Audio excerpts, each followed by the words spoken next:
आज की बात करेंगे हम स्ट्रक्चरलिज्म के बारे में। स्ट्रक्चरलिज्म क्या होता है? तो पहले तो हम बात करते हैं सर, स्ट्रक्चरलिज्म को पढ़ने से पहले ये बता देते हैं कि सर क्वेश्चंस कितने आ सकते हैं। देखो क्वेश्चंस लगभग एक या दो क्वेश्चंस फिक्स होते हैं कि एक क्वेश्चन तो स्ट्रक्चरलिज्म का आना ही है, और बाकी इंपॉर्टेंट थियरी है, रशियन फॉर्मलिज्म है, एग्जिस्टेंशियलिज्म है, स्ट्रक्चरलिज्म है, डिकंस्ट्रक्शन है ना, जैक्स डरीडा का है ना डिकंस्ट्रक्शन। ये बहुत ज्यादा इंपॉर्टेंट थियरीज होती हैं, इनमें से कहीं ना कहीं क्वेश्चंस आप लोगों को मिलते रहते हैं, फंसते रहते हैं। तो चलो आज इस क्लास को हम दो भागों में बांटेंगे, धीरे धीरे पढ़ेंगे, आराम से पढ़ेंगे, समझते हुए पढ़ेंगे। स्ट्रक्चरलिज्म होता क्या है?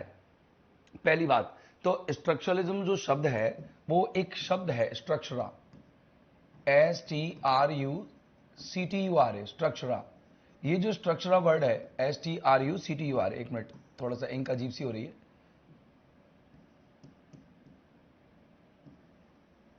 स्ट्रक्चरा इससे लिया गया है। ये स्ट्रक्चरा शब्द जो है लैटिन भाषा का शब्द है। इसके बाद में ये डेवलप हुआ फ्रेंच भाषा के अंदर, और फ्रेंच भाषा में इसको जो बोला जाता था वो बोला जाता था स्ट्रक्चर।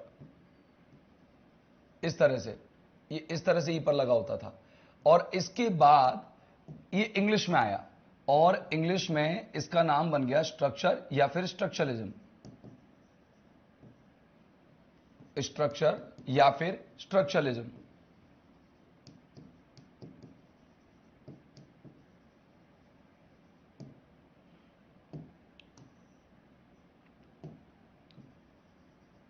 ठीक है ना, या तो हम इसको क्या कहेंगे स्ट्रक्चर या फिर स्ट्रक्चरलिज्म। ये इंग्लिश के अंदर आया।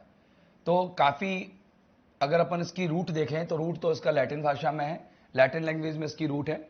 लेकिन अगर अपन देखें कि इंग्लिश में इसको किस नाम से जाना गया, तो स्ट्रक्चर और स्ट्रक्चरलिज्म से के नाम से जाना गया। दरअसल स्ट्रक्चरलिज्म होता यह है कि अपन जैसे आज कोई भी लिटरेचर पढ़ते हैं, किसी भी तरीके की, मतलब चाहे आप ड्रामा पढ़ लो, चाहे नॉवेल पढ़ लो, या फिर कोई पोइम पढ़ लो, तो हर एक पोइम एक उसको इंडिविजुअली ना पढ़ा जाए, मतलब उसको ऑथर से रिलेट करके या फिर पॉइंट से या फिर नॉवेलिस्ट से रिलेट करके ना पढ़ा जाए, उसकी हिस्ट्री से रिलेट करके ना पढ़ा जाए, बल्कि प्रेजेंट में उसका क्या स्ट्रक्चर है, उसकी ग्रामर कैसी है, उसकी रूल कैसे है, उसका पैटर्न क्या है, एक सेट ऑफ पैटर्न होता ना, तो वो क्या है, उसको उस आधार पर पढ़ा जाए। इसको कई भागों में डिवाइड करके पढ़ा जाए, जैसे मिथोलॉजी है, नैरेटोलॉजी है, या फिर इसको अपन कहें कि अलग अलग तरह के स्ट्रक्चर्स पर डिवाइड करके इसको पढ़ा जा सकता है। लेकिन इसको स्ट्रक्चरली समझा जाए, क्योंकि कोई भी लैंग्वेज जो है वो इंडिविजुअली अपना एग्जिस्टेंस नहीं रखती है। वो लैंग्वेज का कोई भी वर्ड इंडिविजुअली अपने एग्जिस्टेंस नहीं रखता जब तक कि वो एक स्ट्रक्चर में सेट ना हो। कोई भी वर्ड स्ट्रक्चर में सेट होना मांगता है, जब वो स्ट्रक्चर में सेट होगा तभी जाकर के वो लैंग्वेज बन पाएगी। जैसे मैं अभी तुम्हें कुछ समझा पा रहा हूं, कुछ भी समझा पा रहा हूं, तो वो तब समझा पा रहा हूं जब मेरे सेंटेंस स्ट्रक्चर्स आप लोगों तक सही पहुंच रहे हैं। अगर मैं हाँ स्ट्रक्चर ऐसे बोल दूं तो कुछ समझ में नहीं आएगा। हर एक वर्ड का इंडिविजुअल कोई एग्जिस्टेंस नहीं होता है ना, और उस एग्जिस्टेंस, जैसे इंसान है, इंसान का भी कोई एग्जिस्टेंस इंडिविजुअल नहीं होता जब तक वो समाज में ना हो, जब तक वो ग्रुप में ना हो। एक सोसाइटी में होना, एक ग्रुप में होना ज्यादा जरूरी है। अगर मैं कोई भी वर्ड बोलता हूं, कोई भी ह्यूमन बीइंग के बारे में बात करता हूं, तो उसका इंडिविजुअली कोई फ्री एग्जिस्टेंस नहीं है। इसीलिए ये एक रिएक्शन था, स्ट्रक्चरलिज्म जो एक रिएक्शन था एग्जिस्टेंशियलिज्म के खिलाफ।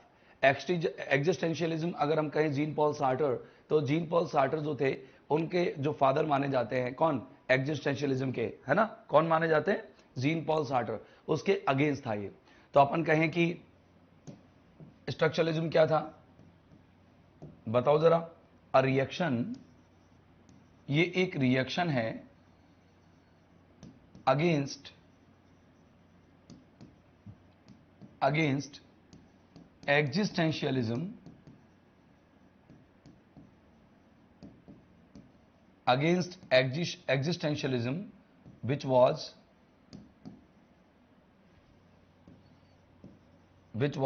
favored and propounded by Jean Paul Sartre. Jean Paul Sartre. Sir ये होता क्या था, एग्जिस्टेंशियलिज्म क्या होता था? देखो एग्जिस्टेंशियलिज्म से संबंधित अगर मैं बात करूं तो वो यूं कहते थे कि एग्जिस्टेंस, या जैसे कहीं एग्जिस्टेंस प्रीसीड्स एसेंस, ये मानते थे जीन पॉल सार्टर कि भाई पहले इंसान का जन्म होता है, उसके बाद अपने वो उद्देश्यों को ढूंढता है। तो कई सारे और राइटर्स हुए, कई सारे और थियरिस्ट हुए, कई सारे और फिलोसोफर्स हुए जिन्होंने इसी एग्जिस्टेंशियलिज्म थ्योरी का फेवर किया। तो ऐसे ही जब अपन बात करते हैं स्ट्रक्चरलिज्म की, मतलब वो यूं सोचते थे कि पहले कोई स्ट्रक्चर नहीं होता, इंसान आता है, समाज में आता है, इस दुनिया में आता है, फिर वो जब समाज में देखता है तो फिर अपने हिसाब से, उस हिसाब से वो अपने आप को ढालने की कोशिश करता है, अपना कोई एक एसेंस बनाता है। इंसान का कोई एसेंस ऐसे नॉर्मल, मतलब वो अपनी लाइफ में कोई एसेंस नहीं रखता है। ऐसे ही लिटरेचर है कि जब लिटरेचर इस दुनिया में आया, या कोई भी मैंने पोइम लिखी, तो वो पोइम मैंने लिख दी ना, तो उसके बाद उसका एसेंस चालू होता है, जबकि वो एसेंस पर नहीं होती है। मतलब कोई पोइम उसकी स्ट्रक्चर पैटर्न पर सेट नहीं होती है, बल्कि जब बन जाती है तो उसके बाद उसके पैटर्न सेट किए जाते हैं। जबकि ये बंदा यूं कहता है, कौन, आपके जो ये थ्योरिस्ट है जो अपने स्ट्रक्चरलिज्म पढ़ने वाले हैं, और स्ट्रक्चरलिज्म जिस थ्योरिस्ट की हम पढ़ेंगे, अभी नाम मैं बताऊंगा, सबके रिवील करूंगा आपके सामने। तो जब अपन स्ट्रक्चरलिज्म पढ़ेंगे, ठीक है ना, तो उसमें कई सारे ऐसे लोग होंगे जो ये फेवर करते हैं कि पहले आपका स्ट्रक्चर बनता है और उसके आधार पर आपका वर्क होता है, ठीक है ना। पहले आपका स्ट्रक्चर बनता है, फिर उसके आधार पर वर्क होता है। जैसे मेनली रोलैंड बार्देस है, वो कहेंगे। रोलैंड बार्देस के अलावा प्रॉप है, प्रॉप कहेंगे व्लादिमीर प्रॉप, है ना। इसके अलावा और भी है, फर्डिनेंड डी सोसोर है, ये अपने मेन है, तो इनके बारे में अपन बात करेंगे। तो ये जो है साफ साफ कह देते हैं कि लिटरेचर जो है वो पहले पैटर्न और सेट होते हैं, उसके आधार पर बनता है। अब यहां पर अपन बात करते हैं सर, एग्जिस्टेंशियलिज्म के खिलाफ एक रिएक्शन है, ये आप अपने माइंड में सेट रख लेना, है ना। एक रिएक्शन अगेंस्ट, ये एक रिएक्शन है, प्रतिक्रिया है, और किसके खिलाफ प्रतिक्रिया है ये भी देख लो। ये एक रिएक्शन है अगेंस्ट एग्जिस्टेंशियलिज्म, ये पॉइंट आपको याद रखना है। एग्जिस्टेंशियलिज्म को जब हम पढ़ेंगे तो उसमें अंदर से डिटेल में और अच्छे से पढ़ लेंगे। चलो अब बात करते हैं सर, हाँ आगे की बातें करते हैं। तो कई सारी चीजें सेट है, समझाने के लिए दृष्टिकोण से इंपॉर्टेंट भी है, अब समझना है आपको। दरअसल क्या हुआ था, structuralism is one of the most influential literary theories. जो लिटरेरी थियरीज है ना, हमारे लिटरेचर के अंदर जितनी भी थियरीज हैं, उन सब थियरीज के अंदर जितने भी सिद्धांत, कल्चरल सिद्धांत, लिटरेचर लिटरेरी सिद्धांत, जितने भी हमारे यहां पर लिटरेचर के अंदर इन्वॉल्व किए गए, उनमें एक इंपॉर्टेंट थियरी है, कौन, स्ट्रक्चरलिज्म। ये तो हर थियरी के लिए कहा जाएगा, ये हर थियरी के लिए कहा जाएगा। ऐसी कोई थियरी नहीं है जिसके लिए ये लाइन ना बोली जाए, हर थियरी के लिए यही लाइन बोली जाएगी। कौन सी लाइन बोली जाएगी, कि भाई अब लिटरेचर का मतलब ऐसी बोला जाएगा कि भाई जो ये थियरी जो है लिटरेचर में सबसे इंपॉर्टेंट थियरी है, और इसके अलावा कोई थ्योरी इंपॉर्टेंट नहीं है। एक मिनट, कमेंट्स ऊपर चले गए।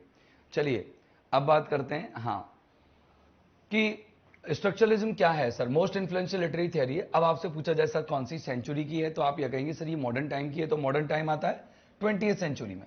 कौन सी, 20th सेंचुरी में आता है, तो ये 20th सेंचुरी की है। इट इमर्ज्ड, ये उत्पन्न कहां हुई थी, ये फ्रांस में हुई थी सर। फ्रांस में उत्पन्न करने वाले थे आपके फर्डिनेंड डी सोसोर, ये थे सर, लिंग्विस्ट थे, बहुत बड़े लिंग्विस्ट थे, ये फादर ऑफ लिंग्विस्टिज्म या लिंग्विस्टिक्स, और ये कहलाते फादर ऑफ स्ट्रक्चरलिज्म, दोनों के फादर कहलाए।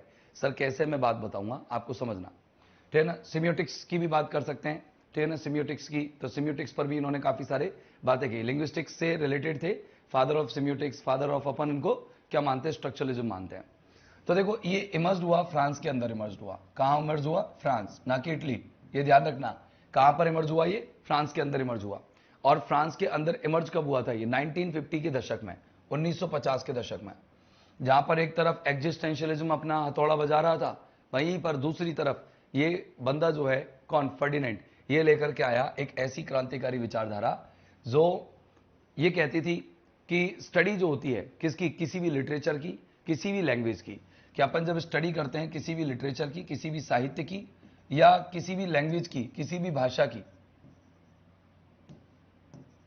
किसकी, किसी भी लिटरेचर की जब हम स्टडी करते हैं, किसी भी लैंग्वेज की हम स्टडी करते हैं, कोई भी एंथ्रोपोलॉजी की, किसी प्रकार की साइकोलॉजी की, या फिलोसॉफी की एंड सोशोलॉजी की, ये हम स्टडी जो करते हैं वो स्टडी स्ट्रक्चर के आधार पर ही करते हैं। लैंग्वेज, एंथ्रोपोलॉजी,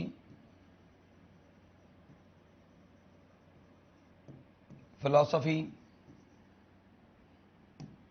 या पहले साइकोलॉजी लिख देता हूं,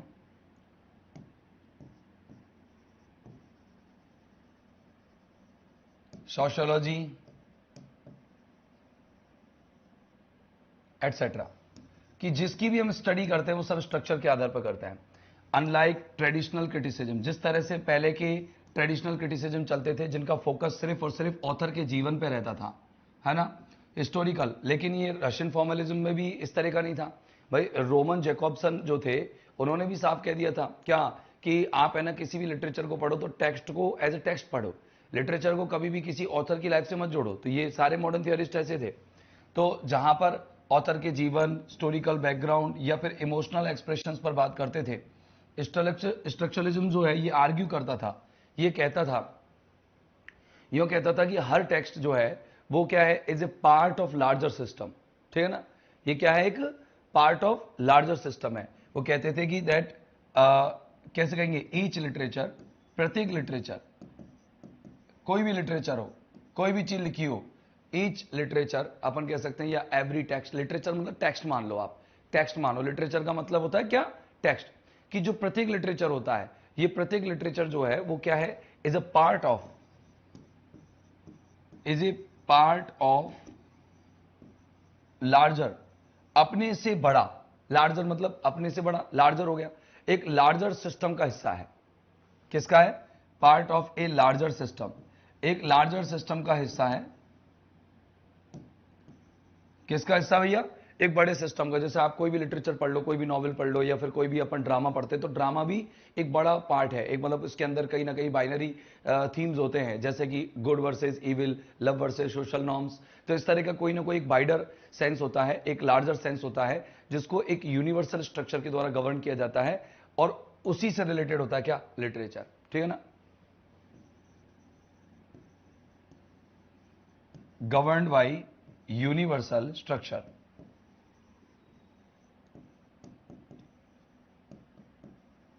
हाँ, तो स्ट्रक्चरलिस्ट जितने भी हैं वो ये कहते हैं, स्ट्रक्चरलिस्ट क्या कहते हैं, कि जो कोई भी ऐसा टेक्स्ट इस दुनिया में नहीं है, चाहे कोई भी लिटरेचर ऐसा दुनिया में नहीं है जिसे अपन समझ सकते हैं आइसोलेशन के अलग, मतलब आइसोलेशन में मतलब अलग थे, बिल्कुल अलग से नहीं समझ सकते इसको। आप दूसरे परिप्रेक्ष्य में, दूसरे कंपैरिजन में ही समझ सकते हो। आपको साथ में, जैसे अपना खुद का टेक्स्ट है और उसके साथ दूसरा टेक्स्ट कंपेयर में रखोगे, किसी भी मूवी को आप देखाओ, किसी भी फिल्म को, फिल्म भी एक लिटरेचर का ही भाग है।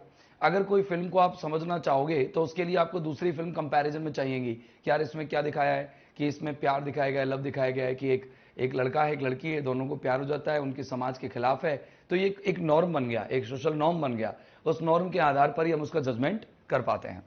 आगे देखो, every literary work derives it's meaning from the underlying system, कि कोई भी, जैसे कोई भी लिटरेचर है, उस लिटरेचर का जो मीनिंग है वो कभी भी ऊपर या सरफेस मीनिंग नहीं होता है, या फिर अपन कहें कि जैसे आज मैं एक इसको पेन बोलता हूं तो इसका ये सुपरफिशियल मीनिंग नहीं है, तो ये मतलब अपन सुपरफिशियल मीनिंग तो जान रहे हैं लेकिन इसका एक एक्चुअल मीनिंग नहीं है। हर वर्ड का जो मीनिंग है, उसका जो एक्सप्रेशन है, वो कहीं ना कहीं एक लैंग्वेज के एक बड़े सिस्टम से जुड़ा हुआ होता है। किस किस से जुड़ा हुआ होता है, कि एक अंडरलाइंग सिस्टम है। किसका अंडरलाइंग सिस्टम है, लैंग्वेज का। किसका, लैंग्वेज का, साइन का, लैंग्वेज साइन कोई ना कोई भाषा से जुड़ा हुआ होता है।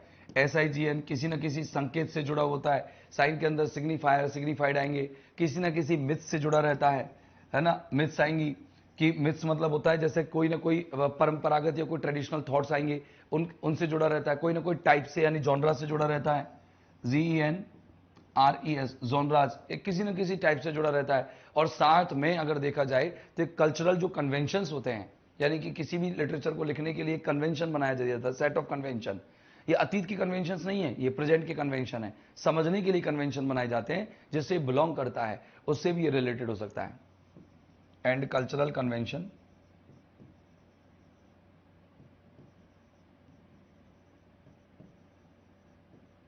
Conventions to which it belong.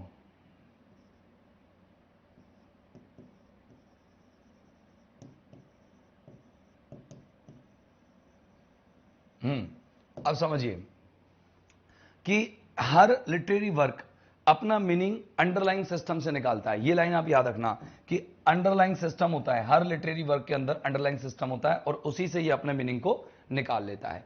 अब अंडरलाइंग सिस्टम मतलब, जैसे मैंने कहा कि कोई, आपने कोई फ्रेंच नॉवेल पढ़ा तो वो नॉवेल है ना फ्रेंच सिस्टम पर आधारित है। अब फ्रेंच में लैंग्वेज का सिस्टम क्या होगा, राइट। फ्रेंच में लैंग्वेज में किस तरह से लिखा जाए, जैसे हिंदी में हम लिखते हैं कि राम बाजार जाता है, लेकिन इंग्लिश में हम लिखते हैं राम गोज टू मार्केट। आप कोई इंग्लिश नॉवेल पढ़ रहे हो तो उसका स्ट्रक्चर उसी तरीके से होगा, पहले सब्जेक्ट होगी, फिर वर्ब होगी, फिर आपका ऑब्जेक्ट होगा, राइट? ऐसे तो स्ट्रक्चर्स होंगे। तो आप किसी भी लैंग्वेज के स्ट्रक्चर पर ही टेक्स्ट को क्या कर सकते हो, रिलेट कर सकते हो। उसका अंडरलाइन सिस्टम जो है, प्रेजेंट अंडरलाइन सिस्टम, वो आपको देखना पड़ता है। मिथ्स यानी कि कोई भी, अगर कोई भी आप लिटरेचर का वर्क लिखते हो, कोई भी लिखते हो लिटरेचर, तो वो कहीं ना कहीं किसी ना किसी मिथ से रिलेटेड होता है। अब मिथ मतलब उसका रिलेशन आपके परिवार से होगा। जैसे आज मैं अगर कोई लिटरेचर लिखता हूं तो आज मैं किस पर लिखूंगा, पोल्यूशन पर लिखूंगा, या फिर मैं आज एआई पर लिखूंगा, या फिर मैं, अब एआई क्या है, आज का वर्तमान नॉर्म है कि नहीं है, प्रेजेंट नॉर्म है कि नहीं है, प्रेजेंट मिथ है कि नहीं है। एक जॉनरा होगा, एक टाइप होगा कि अलग अलग टाइप का, कि भाई एक आप जैसे नॉवेल लिख रहे हो, या फिर आप ड्रामा लिख रहे हो, या फिर आप पोइम लिख रहे हो, क्या लिख रहे हो। फिर कल्चरल कन्वेंशन होता है ना, जो किस परंपरा को बताता है, किस ट्रेडिशन को बताता है, ये ठीक है ना, तो जिससे बिलोंग करता है। तो ये कहने का मतलब कि कोई भी टेक्स्ट को आप जब ऊपर से पढ़ते हो तो सिर्फ आप उसकी लैंग्वेज नहीं पढ़ रहे होते हो, उसका बैकग्राउंड पढ़ रहे होते हो। बैकग्राउंड का मतलब होता है कि उसका किससे रिलेशन है, किस लैंग्वेज से रिलेशन है, इसका स्ट्रक्चर क्या है, इसका पैटर्न क्या है, इसका फॉर्म क्या है, इसकी लैंग्वेज क्या है, इसकी ग्रामर क्या है, ये आपको पढ़ना होता है।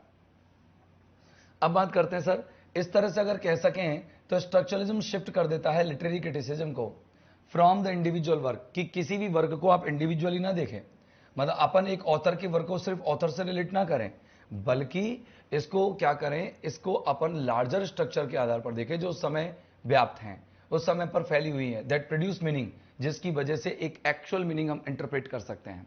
भाई अगर अपन ऑथर से रिलेटेड उसको पढ़ेंगे तो हम उतना ही मीनिंग निकाल पाएंगे जितना कि एक ऑथर देना चाह रहा है, उससे ज्यादा नहीं, ठीक है ना, यही तो है, उससे ज्यादा नहीं कर पाएंगे।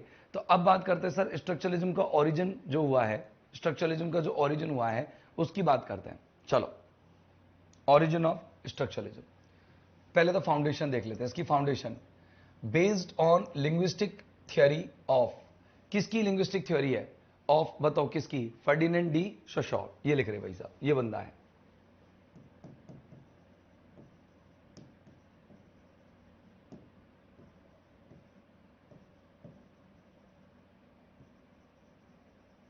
फर्डिनेंड डी सोशॉर,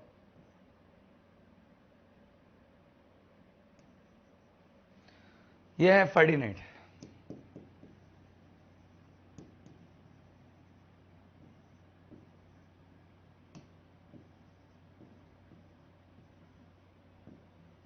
ये लो सर, ये ले दिए इन्होंने एक वर्क लिखा। दरअसल इन्होंने क्या की, लेक्चर इन्होंने डिलीवर किए थे, delivered lectures on linguistics, lectures on linguistics, LINGUISTS, linguistics, है ना, एंड स्ट्रक्चरलिज्म। इन्होंने स्ट्रक्चरलिज्म और लिंग्विस्टिक्स के बारे में अपने लेक्चर्स दिए थे इन जेनेवा। कहां दिए थे, इन जेनेवा में दिए थे, जेनेवा, ठीक है, जेनेवा में दिए थे। जेनेवा के अंदर इन्होंने क्या किए थे, लेक्चर दिए थे। अब लेक्चर दिए थे तो उस जेनेवा के अंदर के लेक्चर्स को इन्होंने क्या रिकॉर्ड किया, किन्होंने, इनके कुछ स्टूडेंट्स थे, मतलब उनके डिसाइपल्स थे, इन्होंने उसको रिकॉर्ड किया, जेनेवा के अंदर दिए थे इन्होंने, ठीक है ना। अब ये जो इन्होंने लेक्चर दिए थे ये फ्रेंच भाषा में दिए थे, किस भाषा में दिए थे, फ्रेंच भाषा में। किसने, हाँ, आपके भाई साहब ने जेनेवा में फ्रेंच लैंग्वेज में इन्होंने लेक्चर दिए थे। अब फ्रेंच लैंग्वेज में लेक्चर दे रहे हैं, ठीक है ना, और इन्होंने क्या किया, दो स्टूडेंट्स थे जिन्होंने इन लेक्चर्स को रिकॉर्ड किया था, और रिकॉर्ड किया था, एक तो थे चार्ल्स बेली और एक थे आपके अल्बर्ट क्या, सचई, है ना, कौन थे, चार्ल्स बेली, स्टूडेंट्स थे, इनके डिसाइपल्स थे।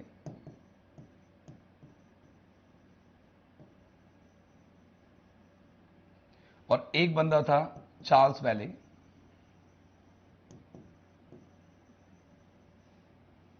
और दूसरे थे अल्बर्ट सचई।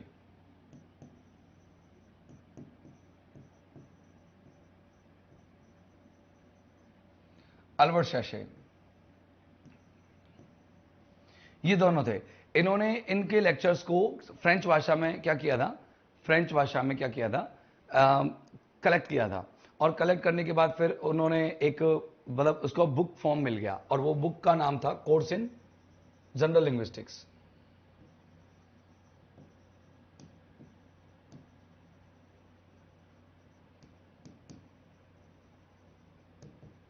जनरल लिंग्विस्टिक्स में कोर्स।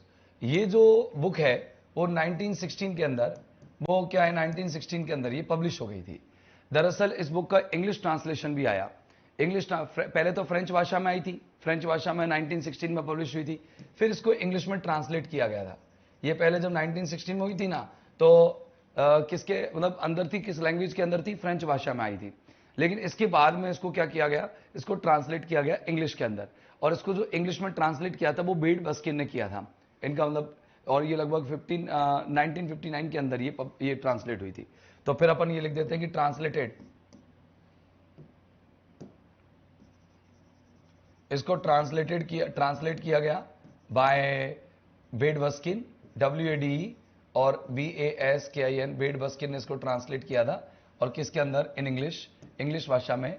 और कब किया था, ये किया था 1959 के अंदर, ठीक है ना, ये आपको याद रखना है। तो अभी कुल मिलाकर हम इस बुक की बात करें, कोर्स इन जनरल लिंग्विस्टिक्स की, तो ये बुक लिखी थी और यहीं से मुहिम शुरू हो गई। अगर आपसे कोई पूछे कि सर फादर बताओ, sir who is called the father of, who is called the father of, तो अगर आपसे कोई पूछे कि who is called the father of, father या फिर फाउंडर, ठीक है ना, ऑफ किसके, स्ट्रक्चरलिज्म, स्ट्रक्चरलिज्म के फादर या फाउंडर किसे कहा जाता है, तो आपका जो आंसर आएगा वो आएगा कौन, वो आएगा कौन, फर्डिनेंड डी सोशोर। फर्डिनेंड को कहा जाता है फादर, है ना। इनकी क्या है कि कोर आइडिया थे, दो कोर आइडियाज थे। एक तो कोर आइडिया था इनका कोर आइडिया मैं बता देता हूं कि सर इनके कोर आइडिया क्या क्या थे। तो एक कोर आइडिया क्या था, दूसरा कोर आइडिया क्या था, वो मैं आपको पहले ही बता देता हूं कि सर पहला कोर आइडिया क्या था और दूसरा कोर आइडिया क्या था। तो देखो पहला कोर आइडिया था सिंक्रोनिक, SYNCHRONIC, सिंक्रोनिक। और एक था सर डायक्रॉनिक,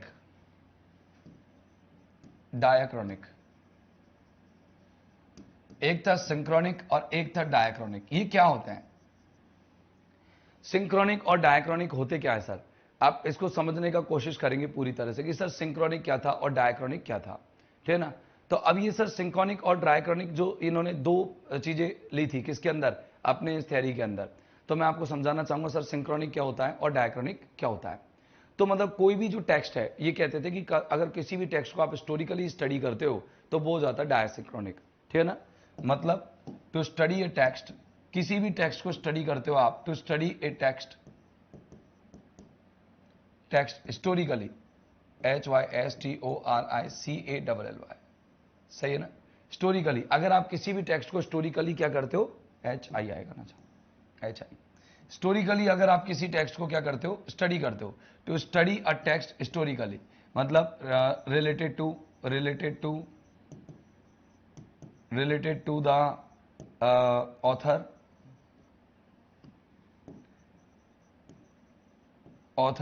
ठीक है ना, author, history, tradition, chronology, study, tradition, adaptation etcetera से, अडेप्टेशन वगैरह से आप अगर इसकी स्टडी करते हो तो वो डायक्रॉनिक कहलाते हैं। ये जो फर्डिनेंड है वो डज नॉट फेवर, इसका फेवर नहीं करते हैं, इसका कोई फेवर वो नहीं करते, डजंट फेवर, कौन, फर्डिनेंड। ओके, फर्डिनेंड इसको फेवर नहीं करते हैं, फर्डिनेंड डी सोशोर इसका फेवर बिल्कुल नहीं करते। वो कहते हैं कि नहीं, किसी भी लिटरेचर को आप ऑथर की लाइफ या फिर हिस्ट्री या उसके ट्रेडिशन या अडेप्टेशन से नहीं जोड़ सकते, जोड़ना भी नहीं चाहिए, है ना। ये डायक्रॉनिक सिस्टम कहलाता है। वो कहते हैं कि आप उसको स्ट्रक्चर से देखो, मतलब आप उसको grammar, language pattern, set of rules जो भी है उससे देखो।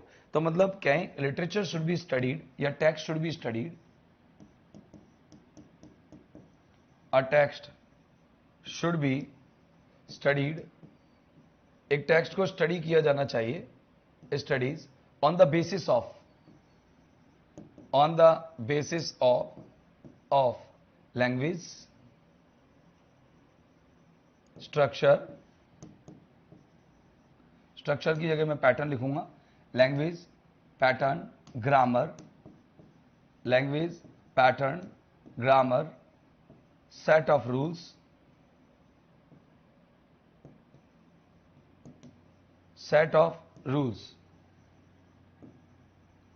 And genre.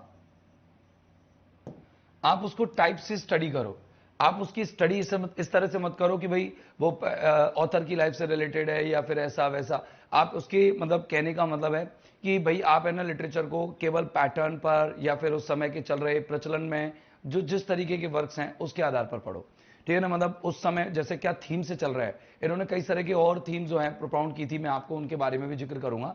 फिर बाद में कुछ स्कॉलर्स आए, जैसे क्लॉड लेवी स्ट्रॉस आए, रोलैंड बार्दिस थे, जैक्स लैकन थे, मिशेल फौकल्ट थे, मैं इनके नाम लिख देता हूं।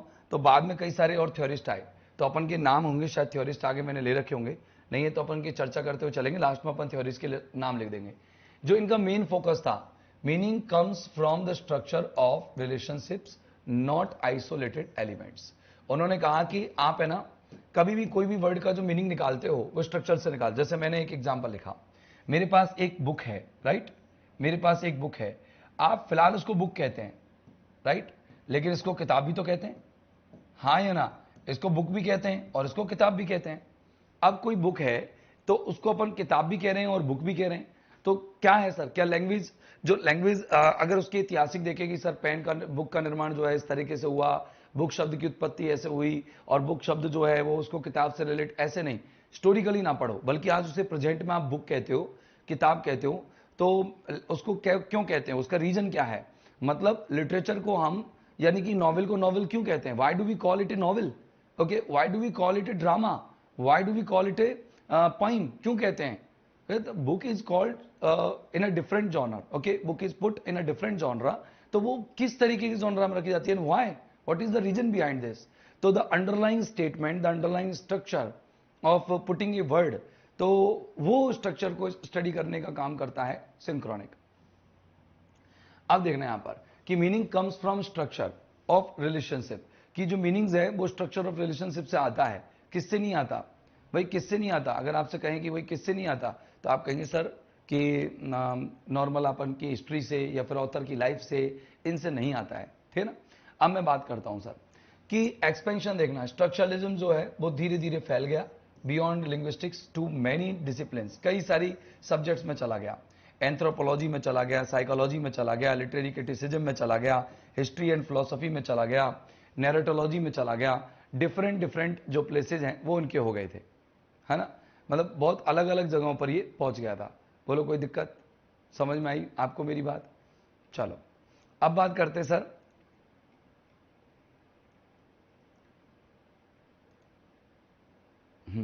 अब बात करते हैं सर स्ट्रक्चरलिज्म की, एक मेन पॉइंट की बात करते हैं, ठीक है ना।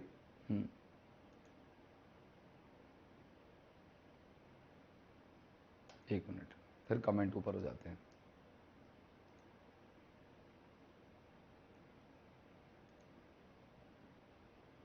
चलो अब बात करते हैं सर कि अपन आवाज आ रही है ना कि नहीं, आवाज सिस्टम सही है ना आवाज में, हाँ एक बार वो भी चेक कर लेता हूँ आवाज आ रही है कि नहीं। कई बार क्या है कि ये सिस्टम जो है ऐसे ही हो जाते हैं। चलिए अब बात करते हैं सर एक्सपेंशन, देखो इसका structuralism soon spread beyond linguistics to many disciples. एक एंथ्रोपोलॉजिस्ट थे जो एंथ्रोपोलॉजी जो किसने डेवलप की थी, मतलब मानव के अध्ययन भी, मतलब इस तरीके से कि मानव जो है उसका खुद का स्वतंत्र अस्तित्व तो है नहीं, इंडिविजुअल एग्जिस्टेंस तो है नहीं, वो काफी एक बड़े ग्रुप में एग्जिस्टेंस रखता है। मतलब पहले उसका जो है एसेंस होता है, हर चीज का एसेंस होता है, और उसी एसेंस के आधार पर स्ट्रक्चर, मतलब ह्यूमन बीइंग की वैल्यू होती है। तो एंथ्रोपोलॉजी जो है उसके अंदर भी ये थ्योरी पहुंच गई थी, और एंथ्रोपोलॉजी को जो उसको डेवलप करने वाले थे क्लॉड, क्या, क्लॉड लेवी स्ट्रॉस, क्या थे, क्लॉड लेवी स्ट्रॉस, एंथ्रोपोलॉजी को डेवलप करने वाले। स्पेलिंग्स देख लीजिएगा। फिर लिटरेरी क्रिटिसिज्म को किसने पॉपुलराइज किया, कि लिटरेरी क्रिटिसिज्म है उसको किसने पॉपुलराइज किया, तो लिटरेरी क्रिटिसिज्म को पॉपुलराइज करने के काम किया था रोलैंड बार्देस, ठीक है ना। रोलैंड बार्देस ये जिंदगी भर आपके क्रिटिसिज्म को लिखते रहे, नॉवेलिस्ट नहीं बन पाए, और इसी का इन्हें पछतावा था। रोलैंड बार्देस फ्रेंड थे अम्बर्टो इको के, है ना, ये एक इटालियन राइटर थे अम्बर्टो इको, उनके बहुत बड़े अजीज फ्रेंड थे रोलैंड बार्देस। फिर अपन कहेंगे साइकोलॉजी को, साइकोलॉजी में किसने अप्लाई किया था, है ना, साइकोलॉजी में जैक्स लैकन ने, किसने, जैक्स लैकन। तो साइकोलॉजी के अंदर इसको JACQUES जैक्स लैकन ने इसको अप्लाई किया था। इसके बाद कहे सर हिस्ट्री और फिलोसफी में एक्सपेंड करने का काम, मतलब उसके अंदर हिस्ट्री और फिलोसफी के अंदर इसको पहुंचाने का काम किया था मिशेल फौकल्ट ने। किसने किया था? मिशेल फौकल्ट। अब इनके नाम याद रखने हैं, मिशेल फौकल्ट, थोड़ा टाइम लगेगा याद करने में लेकिन याद हो जाएंगे। मिशेल फौकल्ट, ये मिशेल फौकल्ट याद रखना कि आपको याद रखेंगे कि कैसे एंथ्रोपोलॉजी में क्लॉड लेके गए और लिटरेरी क्रिटिसिज्म में रोलैंड लेकर के गए, साइकोलॉजी में जैक्स लेकर के गए और फिलोसफी में मिशेल लेकर के गए, ठीक है ना। तो मिशेल फौकल्ट याद रखोगे? कोई दिक्कत? हाँ, कोई दिक्कत है क्या? नहीं, चलो अब चले आगे। हाँ, इसके बाद देखा कि इसको रीइंटरप्रेट किया था, मतलब मार्क्सिस्ट थ्योरी के अंदर, जहां पर कार्ल मार्क्स की जो थ्योरी थी उसके अंदर इसको रीइंटरप्रेट करने का काम किया था किसने? लुईस अल्थुसर ने। किसने किया था? लुईस अल्थुसर।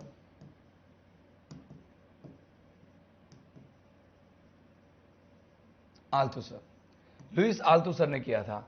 और फिर फॉकटेल एनालिसिस देखा जाए कि परियों की कहानी भी इसी तरीके से है, कोई भी कहानी सुना दो, कहानी कोई ना कोई सेट ऑफ स्ट्रक्चर को लेकर के चलती है। तो इसको इस जगह पर जो अगर अपन कहें कि स्ट्रक्चरल मॉडल डेवलप किसने किया था, अगर आपसे यही पूछेगा क्वेश्चन डायरेक्ट कि फॉकटेल के आधार पर फॉकटेल एनालिसिस करने के, मतलब फॉकटेल का एनालिसिस करने वाले किस राइटर ने, किस थियरिस्ट ने स्ट्रक्चरल मॉडल को डेवलप किया था, आपसे पूछे तो इसका नाम क्या है बताओ? Vladimir prop. क्या नाम है? Vladimir prop. ये भी बहुत इंपॉर्टेंट है, व्लादिमीर प्रॉप।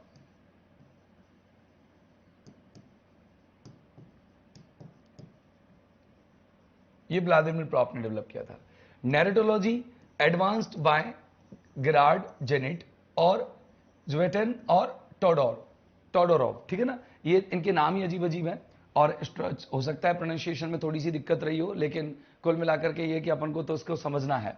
गोल्डन पीरियड देखें, structuralism reached its peak in the 1960s, 1960 के दशक, क्योंकि जब इंग्लिश में आ गया तो बहुत सारे राइटर्स इसको पढ़ पाए, बहुत सारे फिलोसोफर्स इसको पढ़ पाए, और इंग्लिश में ये आया था 1959 के अंदर, क्योंकि फर्डिनेंड डी सोसौर के जो लेक्चर्स थे वो कंपाइल होकर के इंग्लिश के अंदर ट्रांसलेट किए गए बेट बेस्किन ने के द्वारा। तो उसके बाद लोगों ने इनको पढ़ा और उसके बाद अपनी थियरीज के अंदर, अपने कल्चरल थियरीज के अंदर, अपनी लिटरेरी थियरीज के अंदर उसका जो इफेक्ट है वो पुट करने लगे।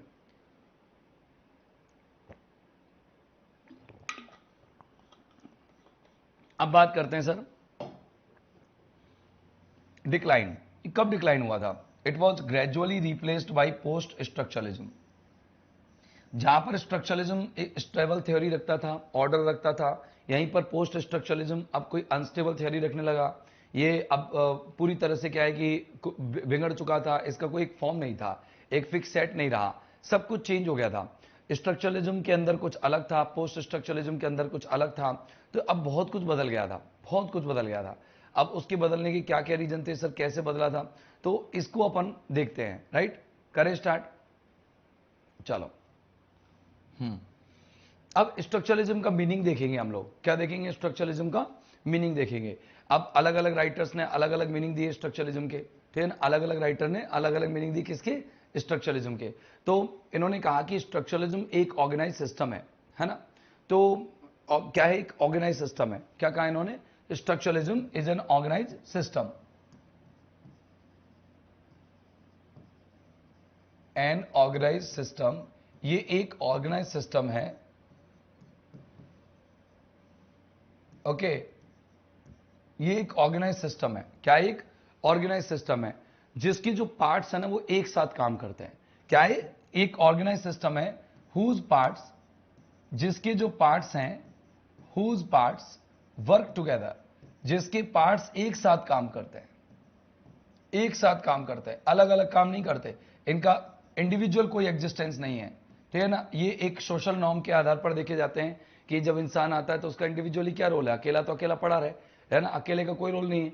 लेकिन जब तक ये इंसान किसके अंदर नहीं जाएगा, जब तक ये इंसान किसके अंदर नहीं जाएगा, ये इंसान एक सोसाइटी के अंदर नहीं जाएगा, समाज के अंदर नहीं जाएगा, तब तक उसका कोई वैल्यू नहीं है। तो इस दुनिया में चाहे कोई भी चीज देख लो, कोई भी चीज इस दुनिया में, चाहे लैंग्वेज देख लो, चाहे लिटरेचर देख लो, चाहे रिलीजन देख लो, चाहे कल्चर देख लो, चाहे सोसाइटी देख लो, चाहे मिथ देख लो, वो एक हिडन स्ट्रक्चर के अंडर ही क्या है? ऑर्गेनाइज्ड है। तो कहेंगे कि एनीथिंग या everything in this world, everything in this world,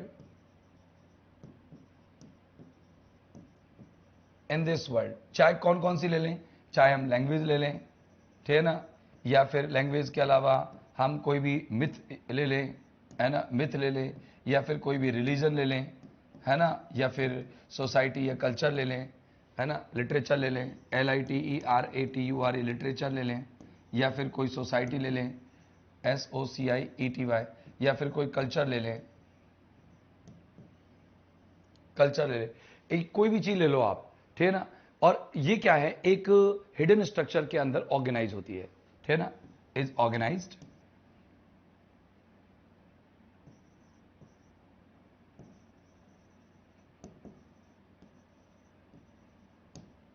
in a hidden structure.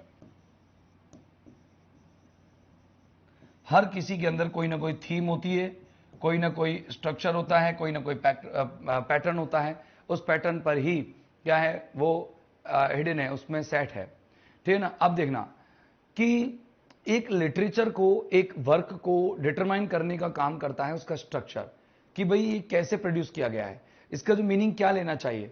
तो structure decides what a meaning should be taken from the text. क्या स्ट्रक्चर, स्ट्रक्चर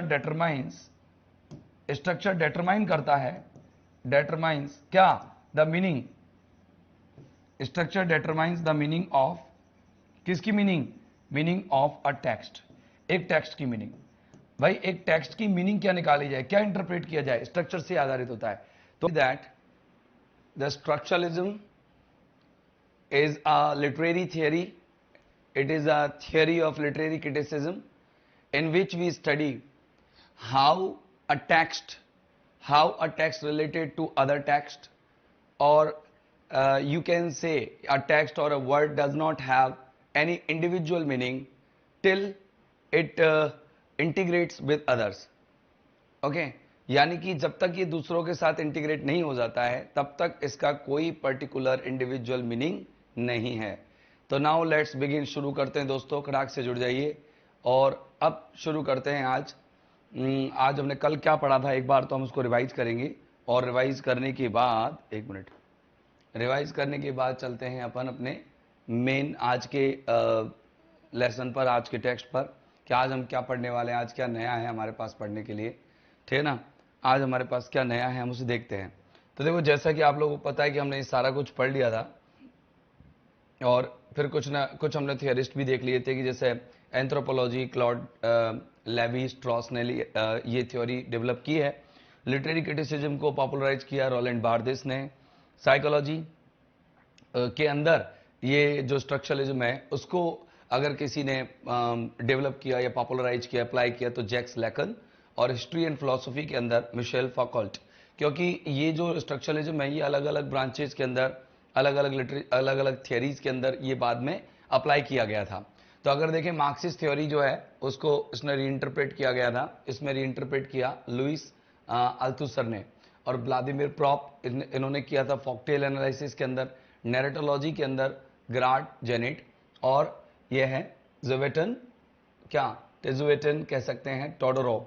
फिर गोल्डन पीरियड रहा स्ट्रक्चरलिज्म का, वो 1960 के दशक में रहा, डिक्लाइन हुआ इसका, और पोस्ट स्ट्रक्चरलिज्म इसकी जगह पर आ गया।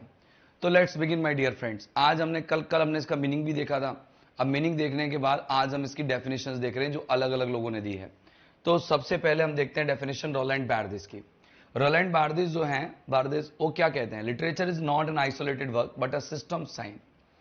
उनका मानना यह था कि भाई साहित्य ना, किसी भी लिटरेचर कोई अकेला एक संरचना नहीं है, it's not an individual construction और इंडिविजुअल क्रिएटिविटी, ये एक सिस्टम ऑफ साइंस है। ये क्या है, सिस्टम ऑफ साइंस, साइन बनी संकेतों का जो सिस्टम है। सिम्योटिक्स पर ये विशेष फोकस करते थे।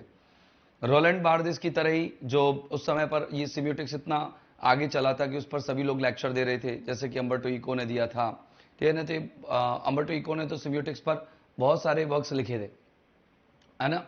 अब अगर अपन देखें कि अपन है ना, इनका कहने का मतलब क्या था रोलैंड बार्देस का, कि किसी भी कहानी को आप तब तक नहीं समझ सकते जब तक भाषा और प्रतीकों के नियमों का आपको नॉलेज नहीं है।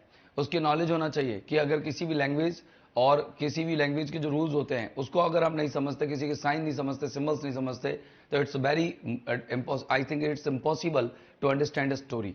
वो कहते हैं कहानी को तभी समझा जा सकता है जब तक इसके क्या है सिंबल्स और इसके अपन लैंग्वेज सिस्टम को पूरी तरह से जानते हो, इसके जेस्चर्स को जानते हो, उसके लैंग्वेज पैटर्न के जानते हो। क्लॉड लेवी स्ट्रॉस ये कहते हैं कि ह्यूमन कल्चर ऑपरेट्स करती है according to universal mental structures. Universal mental structures का मतलब होता है कि हर कल्चर में एक सार्वभौमिक, एक यूनिवर्सल स्ट्रक्चर बनी हुई होती है। हर कल्चर के अंदर एक यूनिवर्सल स्ट्रक्चर बनी हुई होती है।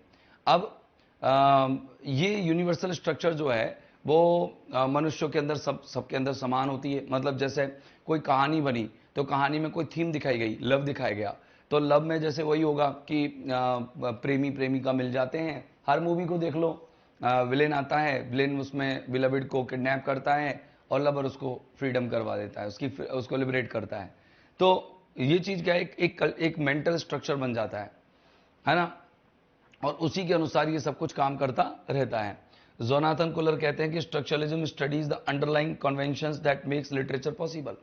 क्योंकि हो सकता है कि किसी का पैटर्न, किसी स्टोरी का जो मतलब कथानक है आपको थोड़ा डिफरेंट लगे, इसका प्लॉट डिफरेंट लगे, लेकिन उसके अंदर एक अंडरलाइंग जो हिडन मीनिंग होता है या हिडन सेंस होता है, हिडन स्ट्रक्चर होता है, वो लगभग सेम होता है, वो लगभग सेम होता है। तो इस तरीके की 3 अलग अलग लोगों ने अलग अलग डेफिनेशंस दी हैं।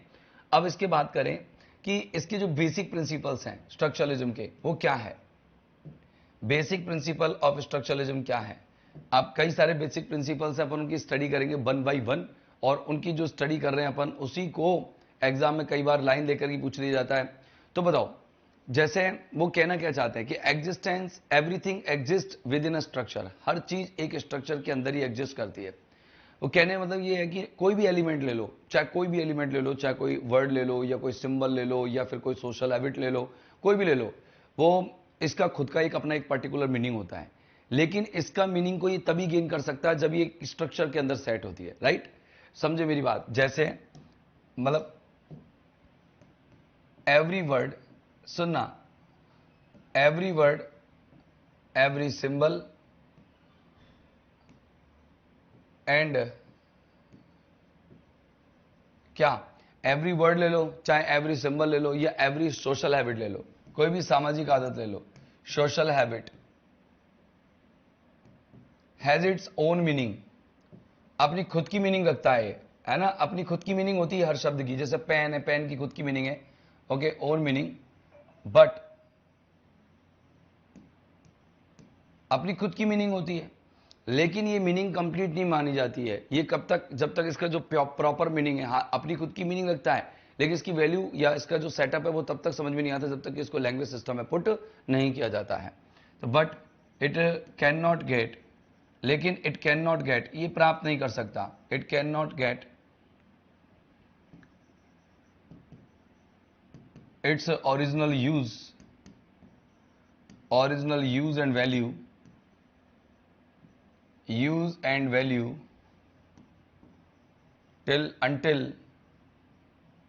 until it is put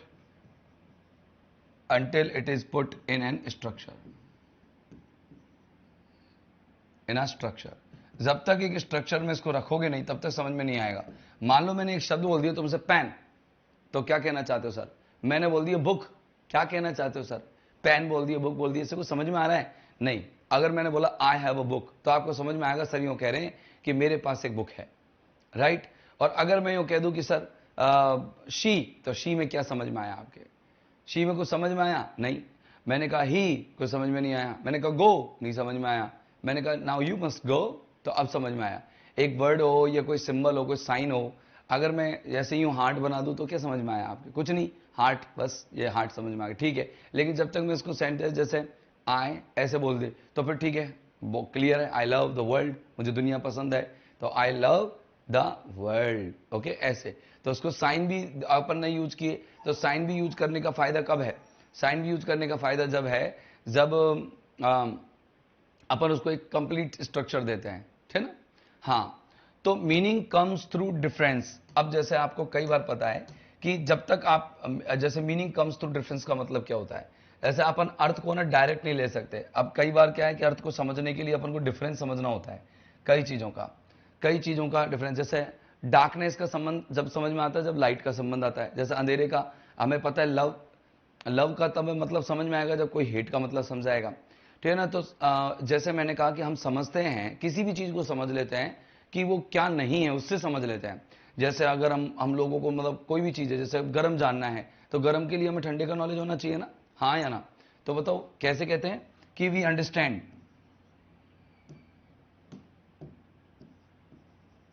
understand, better, we understand something better,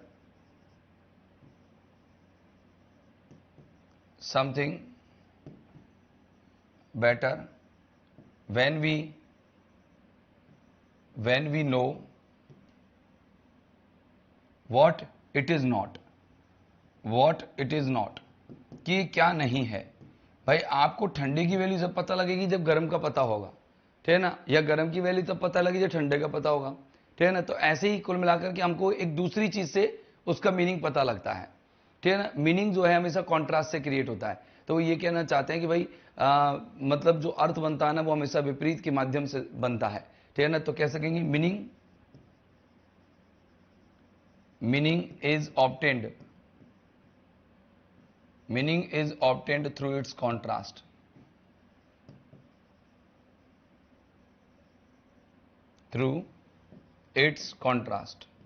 इसके कॉन्ट्रास्ट से ही मीनिंग क्रिएट होता है, समझे। इसके किससे, कॉन्ट्रास्ट से ही मीनिंग क्रिएट होता है। जब तक इसका कॉन्ट्रास्ट क्लियर नहीं है, मीनिंग क्लियर नहीं है, राइट। अब चलते हैं अपन आगे की तरफ कि लैंग्वेज है ना वास्तविकता को शेप करती है। ऐसे कहते हैं लैंग्वेज जो शेप्स है रियलिटी, कि लैंग्वेज से हमें वास्तविकता का पता लग जाता है कि क्या वास्तविकता है। क्योंकि लैंग्वेज नहीं होगी तो उस शब्द की जो ओरिजिनलिटी है, उस शब्द का जो रियल मीनिंग है, वो हम कभी भी नहीं जान पाएंगे। कि जितनी भी स्ट्रक्चरलिस्ट हैं वो ये कहते हैं कि हम केवल जो मतलब हमने मतलब वो जो एक सिंपल सी लाइन बोलते हैं, क्या बोलते हैं पता है, स्ट्रक्चरलिस्ट ये बोलते हैं कि कोई भी दुनिया है ना, मतलब किसी मतलब हमारी इस दुनिया में अपन ये कह सकते हैं हमारे इस वर्ल्ड में, तो उसमें किसी भी चीज़ की डिस्क्रिप्शन करने के लिए हम केवल लैंग्वेज का यूज नहीं करते, बल्कि जो लैंग्वेज होती है ना, लैंग्वेज वो ये एक डिसाइड कर लेती है कि भाई हम वास्तविकता को, हम रियलिटी को कैसे देखते हैं और कैसे समझते हैं। हाँ, शब्दों को अगर किसी सेंटेंस के अंदर पुट कर दिया जाए तो हमें उस सेंटेंस से मतलब हमें वो शाब्दिक रूप जो है, वर्चुअल जो चीज है, वो एब्स्ट्रैक्ट चीजों को रिप्रेजेंट कराने में काम करती है, या एब्स्ट्रैक्ट वर्ड्स हम लोगों को कॉन्क्रीट चीजों को रियलाइज कराने में काम करते हैं। समझो मेरी बात कि आगे होता है लैंग्वेज जो होती है, language has abstract cords. Language के अंदर एब्स्ट्रैक्ट कॉर्ड्स होते हैं हर चीज के, okay. But we can understand, हम समझ सकते हैं, वी कैन अंडरस्टैंड, हम समझ सकते हैं these cords, understand the meaning of these cords, हम इन कॉर्ड्स की मीनिंग को समझ सकते हैं, है ना। एंड इमेजिन समथिंग कॉन्क्रीट, और किसी भी इमेजिन कर सकते हैं, imagine something concrete, imagine something concrete, हम किसी भी कॉन्क्रीट चीज को इमेजिन कर सकते हैं। कब, जब कोई भी वर्ड है, कोई भी कोड्स, उनको एक स्ट्रक्चरली पैटर्न में सेट कर दिया जाए, है ना। ये कहते थे भाई संरचनावादी, ये कहते थे कि आप भाषा है ना, देखो कोई भी चीज ऐसे, जैसे भाषा आपको पता, लैंग्वेज इज आर्बिट्रेरी, भाषा आर्बिट्रेरी होती है। You can not tell that this pen is pen. अब पेन वर्ड यूज किया तो पेन को दिमाग में इमेजिन करने के लिए हम लोगों को पहले से ट्रेनिंग मिली कि आर्बिट्रेरी मतलब हर शब्द का कोई रिलेशन नहीं है। इस पेन को ही कहीं और कलम कहते हैं, कहीं पर और कुछ कह देते हैं, कहीं पर और कुछ कह देते हैं। तो मतलब हर चीज का नाम डिफरेंट डिफरेंट है ना। आगे देखो, लिटरेचर एक सिस्टम है, कैसे सा लिटरेचर एक सिस्टम कैसे है कि कोई भी पॉइंट ले लो, कोई भी नॉवेल ले लो, या फिर कोई भी आप है ना ऐसे ले लो, कोई भी ऐसे ले लो, ये एक क्रिएटिव स्पार्क रहता है एक ऑथर की तरफ से, ठीक है ना। ये एक बास्ट सिस्टम का प्रोडक्ट होता है लिटरेरी, जिसमें लिटरेरी रूल्स होते हैं, जॉनरा होते हैं, ट्रेडिशंस होते हैं, उन्हीं से अपन का लिटरेचर बनता है। लिटरेचर ऐसे थोड़ी बन गया। तो देखो, लिटरेचर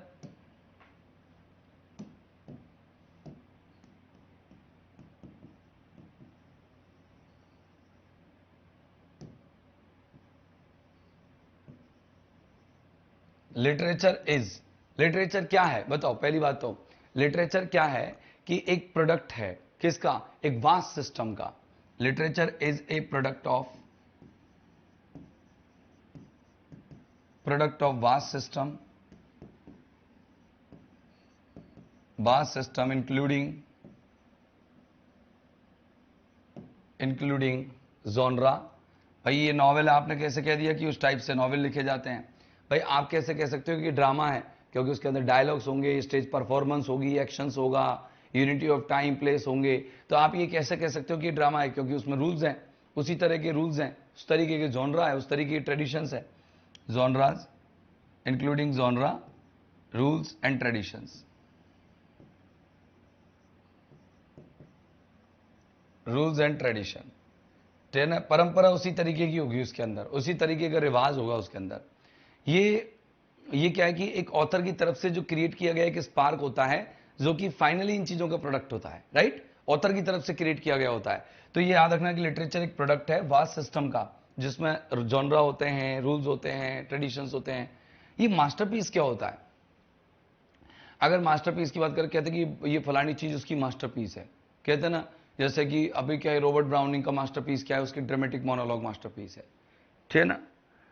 तो अब मास्टरपीस का मतलब क्या होता है कि ये किसी जीनियस का एकमात्र वर्क नहीं होता है कि भाई एक जीनियस आदमी उसने एक वर्क लिख दिया, वो नहीं। लेकिन ये क्या है, एक ऐसा टेक्स्ट होता है, जो भी कोई चीज मास्टरपीस लिखी गई है, चाहे कॉमेडी ऑफ मैनर देख लो, चाहे कॉमेडी ऑफ ह्यूमर देख लो, चाहे कोई ट्रेजेडी देख लो, या फिर कोई ड्रामेटिक मोनोलॉग देख लो, या कोई पोइटिक डिवाइस देख लो, चाहे आप स्प्रंग रिदम देख लो।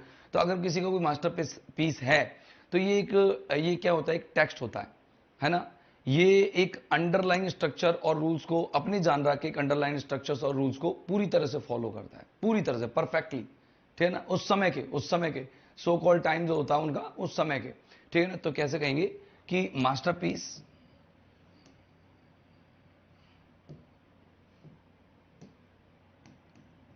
It is not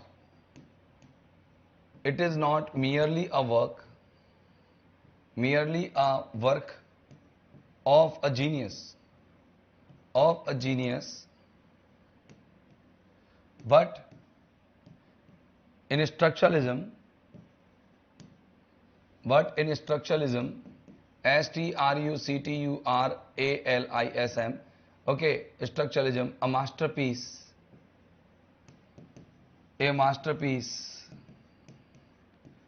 is a work of an author, which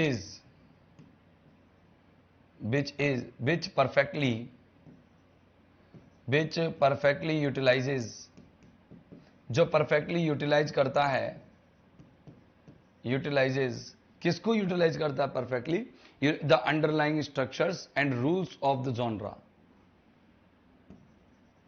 underlying मतलब hidden, underlying structures and the rules of genre.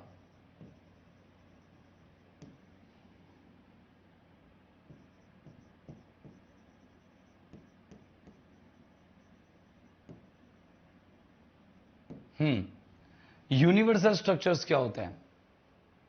Sir masterpiece तो आपके समझ में आ गया होगा कि सर मास्टरपीस क्या होता है, ठीक है ना। अब यूनिवर्सल क्या होता है? स्ट्रक्चरलिस्ट जो होते हैं वो किसी भी पैटर्न को, मतलब वो पैटर्न सर्च करते रहते हैं, ऐसे कहते हैं कि वो पैटर्न सर्च करते रहते हैं।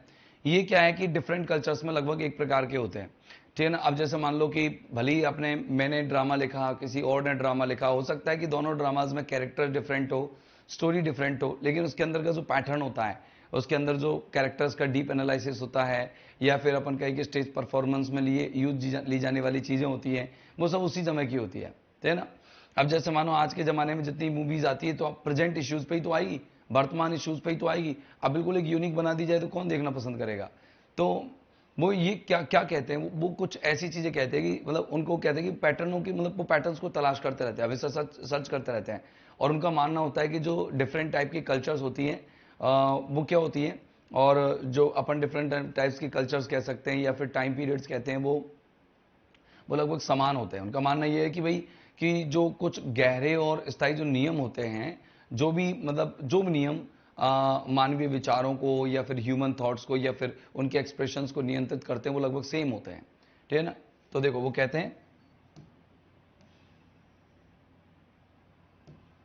उनका जो मानना है वो ये है कि मे बी, हो सकता है, may be literature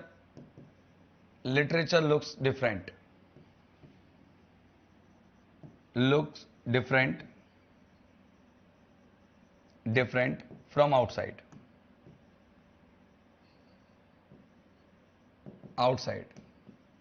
but it is ultimately, ये ultimately क्या है, ultimately same, ultimately it is ultimately the same with people's thoughts and expressions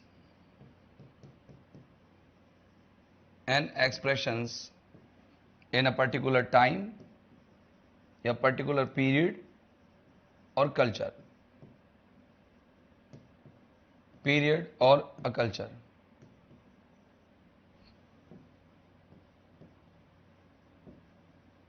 ठीक है ना। ये अपन की थियरी हो गई। अब बात करते हैं सर कि साइंटिफिक स्टडी है, इसके अंदर सारी चीजें ऑर्डर में, परफेक्टली ऑर्डर में ये पढ़ी जाती है, ऐसे नहीं कि रैंडमली कर ली जाए, ये परफेक्टली ऑर्डर में पढ़ी जाती है। भाई एक साइंटिफिक स्टडी है।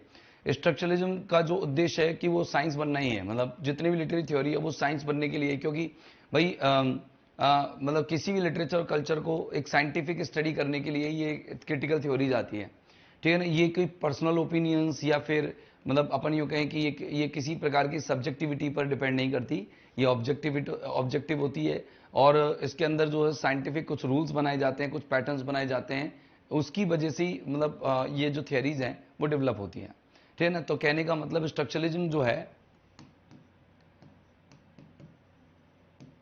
स्ट्रक्चरलिज्म जो होता है, क्या होता है स्ट्रक्चरलिज्म, एम्स टू, उसका उद्देश्य होता है क्या बनने का, एम्स टू बी साइंस, ठीक है ना। इट बिकम्स लॉजिकल, ये लॉजिकल बन जाती है। कोई भी थ्योरी ले लो आप, कोई भी थ्योरी ले लो, ये थ्योरी लॉजिकल बन जाती है, बिकम्स लॉजिकल। क्यों सर लॉजिकल बन जाती है? क्योंकि it has some certain rules, it has some certain rules and standards, कुछ इसके मानक बन जाते हैं, रूल्स एंड स्टैंडर्ड्स बन जाते हैं, स्टैंडर्ड्स बन जाते हैं। और ये स्टैंडर्ड्स क्या करते हैं, स्टैंडर्ड्स ये स्टैंडर्ड्स क्या करते हैं, which study a literature and culture, जो कि किसी भी लिटरेचर और कल्चर को स्टडी करते हैं, विच स्टडी एनी लिटरेचर और culture, literature and culture by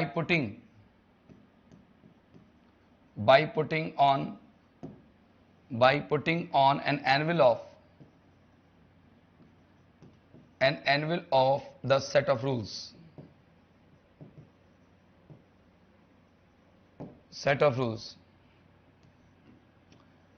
it is objective,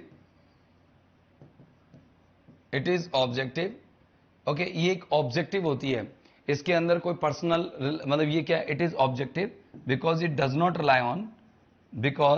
not rely, क्योंकि इसका कोई भरोसा नहीं है, ये मतलब ये आश्रित नहीं रहती, because it does not rely upon personal views या पर्सनल एक्सप्रेशंस अपन कह सकते हैं, या पर्सनल किसी प्रकार की जो आइडियोलॉजी होती है, पर्सनल ओपिनियंस होते हैं, उस पर कोई प्रकार से डिपेंडेंसी इसकी नहीं होती है, पर्सनल ओपिनियंस। बोलो बात समझ में आ गई सर, परफेक्टली, ठीक है। अब चलते हैं अपन सर इसके बाद वाली चीज पर। सर इंपॉर्टेंट कैरेक्टरिस्टिक्स देखो, इंपॉर्टेंट कैरेक्टरिस्टिक्स क्या क्या हैं सर। एक तो इसका साइंटिफिक अप्रोच है ना, मतलब साइंटिफिक अप्रोच जानते हैं, किसी भी चीज का वैज्ञानिक अप्रोच का मतलब क्या होता है कि किसी भी टेक्स्ट को क्या है कि लॉजिक और सिस्टम रूल्स और मतलब सिस्टम रूल्स के आधारित होकर के पढ़ता है, मतलब ये इसका जो पढ़ता है क्या, तो विश्लेषण करना होता है, विश्लेषण करना भी कह सकते हो कि टेक्स्ट का विश्लेषण किसके आधार पर करता है, मतलब टेक्स्ट का विश्लेषण किसके आधार पर किया जाता है, इसके अंदर कुछ लॉजिक्स के आधार पर, ठीक है ना। और कुछ क्या होते हैं, लॉजिक्स भी होते हैं ना। मैंने आपको बताया ना, किसी भी टेक्स्ट को स्टडी करने के लिए इनके पास कुछ लॉजिक्स होते हैं और लॉजिक्स के अलावा कुछ रूल्स होते हैं, और उसी रूल्स और लॉजिक्स के आधार पर अपन क्या करते हैं, स्ट्रक्चरलिज्म में एक टेक्स्ट की स्टडी करते हैं। इसीलिए एक साइंटिफिक अप्रोच है। इसके अंदर एक ऑब्जेक्टिव क्रिटिसिज्म नाम का एक पॉइंट है। सर ऑब्जेक्टिव क्रिटिसिज्म का मतलब क्या होता है, कौन बताएगा सर? भाई पहले चलो इसके नीचे का पढ़ लेते हैं, एंटी ह्यूमैनिस्टिक। सर क्या समझे एंटी ह्यूमैनिस्टिक का मतलब? ठीक है ना, बताओ। एंटी ह्यूमैनिस्टिक का मतलब होता है कि किसी के भी, मतलब कोई भी ह्यूमन बीइंग है, उसके जो इमोशंस है, पर्सनल, इंडिविजुअल, तो उनके इमोशंस का यहां पर लेखक मतलब कह सकते हैं कि ऐसा कह सकते हो कि ह्यूमन इमोशंस का, और जो ऑथर की जो इमोशंस होते हैं, खुद के पर्सनल इमोशंस या उसका टैलेंट, उस पर इसका ध्यान केंद्रित नहीं होता। ये एंटी ह्यूमनिस्ट होता है। ठीक है ना। तो कहेंगे कि नॉट पर्सनल, ये पर्सनल नहीं होती, नॉट पर्सनल नहीं होती, ना उसके अंदर इमोशंस होते हैं। लैंग्वेज सेंटर्ड, ये पूरी तरह से भाषा पर केंद्रित होती है। सर भाषा पर केंद्रित कैसे होगी? अपन के सर लैंग्वेज सेंटर्ड कैसे होगी कोई भी चीज? तो लैंग्वेज सेंटर्ड कैसे हो जाती है, मैं बताता हूं कि मतलब इसका जो पूरा उद्देश्य ये है कि भाषा को कैसे पढ़ा जाए, कैसे समझा जाए। लैंग्वेज सेंटर्ड ही है पूरी तरह से, मतलब हाउ टू अंडरस्टैंड लैंग्वेज। हर लैंग्वेज का एक सेट ऑफ रूल्स होते हैं, तो वही सेट पैटर्न वगैरह ये कह सकते हैं ना कि ये लैंग्वेज पर आधारित होती है। यूनिवर्सल पैटर्न्स होते हैं, यानी कि जिस पैटर्न या जिस स्ट्रक्चर पर आपने कोई वर्क लिखा है, उसी पैटर्न और स्ट्रक्चर पर कहीं दूसरी जगह पर कई वर्क लिखा जाता है, या फिर कई सारे वर्क होते हैं जो सेम पैटर्न और सेम स्टाइल वाले होते हैं। सिम्योटिक एनालिसिस, मतलब ये संकेतों पर आधारित होते हैं। मतलब लगभग आप हो सकता है कि आपने वर्क्स अलग अलग लिखे हैं, लेकिन लगभग संकेत सब में समान होते हैं। संकेत सब में समान होते। तलवार का मतलब हर रचना में, हर नॉवेल में, हर ड्रामा में सेम होगा। जंगल का मतलब हर ड्रामा में सेम होगा। शादी का मतलब सेम होगा, राइट। ऐसी ऑब्जेक्टिव क्रिटिसिज्म होता है। इसका मतलब होता है किसी भी सब्जेक्टिव बेस नहीं होती है ये, किसी भी जैसे ऑथर के विचारों पर कोई इसका निर्भरता नहीं होती है। एंटी हिस्टोरिकल होती है, यानी कि इसमें जो कोई इतिहास होता है, लेखक का इतिहास या फिर किसी भी रचना का इतिहास या किसी की इतिहास पर कोई इसका लेना देना नहीं होता है। इसका स्ट्रक्चर पर फोकस होता है, ये मैंने आपको बता ही दिया। अपन इसी को पढ़ रहे हैं बार बार। बाइनरी अपोजिशन होती है, मतलब putting two opposite ideas together.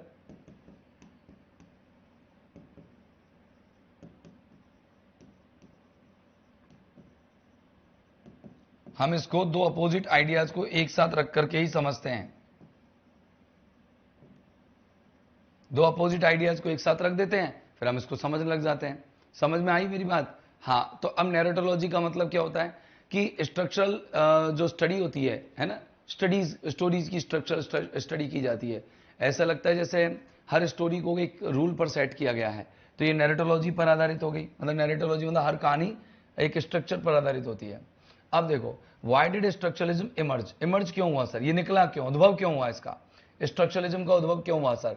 Structuralism emerged as a reaction against several earlier approaches. पहले अप्रोच क्या चल रही थी कि एक बायोग्राफिकल क्रिटिसिज्म चल रहा था। सर बायोग्राफिकल क्रिटिसिज्म मतलब लोग क्या है कि ऑथर पर लिखने की, मतलब ऑथर किसी भी रचना को ऑथर की बायोग्राफी से जोड़ रहे थे, किसी भी रचना को। तो मतलब अधिकांश लोग जो हैं ये कह रहे थे कि लेखक के जीवन के बारे में जानो और उसी से रिलेटेड उनकी स्ट्रक्चर को या उनके जो पैटर्न को समझो। मतलब किसी भी टेक्स्ट को समझने के लिए आपको ऑथर के जीवन पर निर्भर रहना पड़ता था। जैसे कहते हैं कि चार्ल्स डिकिंस ने जितने भी नॉवेल लिखे थे, सारे नॉवेल्स उनके व्यक्तिगत जीवन पर आधारित थे, ऐसे कह देते हैं अपन।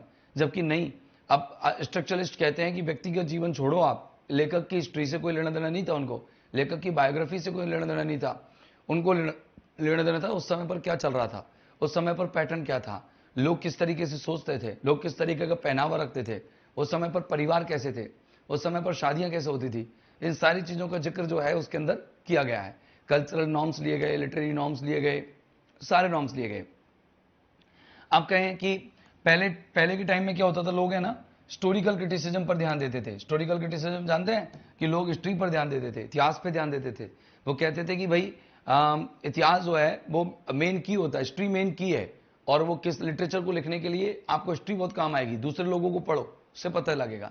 लेकिन स्ट्रक्चरलिस्ट कहते हैं कि दूसरे लोगों को मत पढ़ो, आप तो प्रेजेंट पर जियो, आपके वर्तमान में आपके चारों तरफ कैसा इतिहास बनने जा रहा है, ठीक है ना, आपके वर्तमान में क्या स्थिति है, चारों तरफ की सिचुएशंस को ऑब्जर्व करो। तो ये कहते थे। अगला है सर इनका न्यू क्रिटिसिज्म से के अगेंस्ट रिएक्शन था, ये न्यू क्रिटिसिज्म के अगेंस्ट रिएक्शन था। सर न्यू क्रिटिसिज्म के अगेंस्ट रिएक्शन था, कई सारे न्यू क्रिटिसिज्म निकल के आए, ठीक है ना, और जैसे कि एग्जिस्टेंशियलिज्म था या और भी कई सारे क्रिटिसिज्म थे जो कि लेखक की सब्जेक्टिविटी पर विशेष फोकस करते थे, तो इनके अगेंस्ट ये हो गया था। अगला है सर एग्जिस्टेंशियलिज्म, इसके खिलाफ था ये। मैंने बता दिया कि जहां पर ये कहते थे कि इंसान फ्री रहता है, स्वतंत्र है, ठीक है, इंसान बिल्कुल स्वतंत्र है, ठीक है, और ये स्वतंत्र है और इसमें क्या है कि इस पर कोई नियंत्रण नहीं है, जबकि वो कहते हैं कि हर इंसान पर समाज का और उसकी संस्कृति का नियंत्रण होता है, ठीक है। कौन मानते थे? स्ट्रक्चरलिस्ट मानते थे कि ह्यूमन बींग्स आर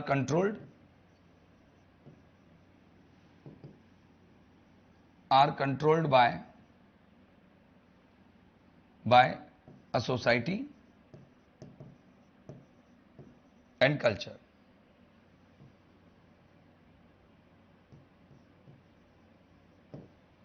ये मानते थे, तो ये बड़ा खतरनाक सा सिस्टम है। चलो अब आगे चलते हैं। अब देखना यहां पर आए स्ट्रक्चर। अब स्ट्रक्चर में जीन पियाजे आए। जीन पियाजे ने क्या किया था, एक्सप्लेन किया था कि हर स्ट्रक्चर के अंदर पजेज 3 एसेंशियल प्रॉपर्टीज, कि कोई भी स्ट्रक्चर जिस स्ट्रक्चर पर लिटरेचर लिखा जाता है उसके अंदर 3 पोजीशंस होते हैं या 3 प्रॉपर्टीज होती है। पहली तो होती है कि होलनेस, संपूर्णता। होलनेस का मतलब इनका क्या था? होलनेस का मतलब यह था कि कोई भी संरचना एक पूर्ण इकाई नहीं है, ठीक है ना, और सॉरी वो क्या बोलते थे, वो बोलते थे कि स्ट्रक्चर जो है, स्ट्रक्चर कंप्लीट यूनिट है, जबकि कोई साइन ले लो, कोई सिंबल ले लो या कोई वर्ड ले लो, इसके पार्ट का एक फ्री एग्जिस्टेंस नहीं होता है। तो कहते हैं कि क्या है, a structure is a complete unit, ऐसे कहते थे। ये गलत बोल गया था मैं, structure is a complete unit.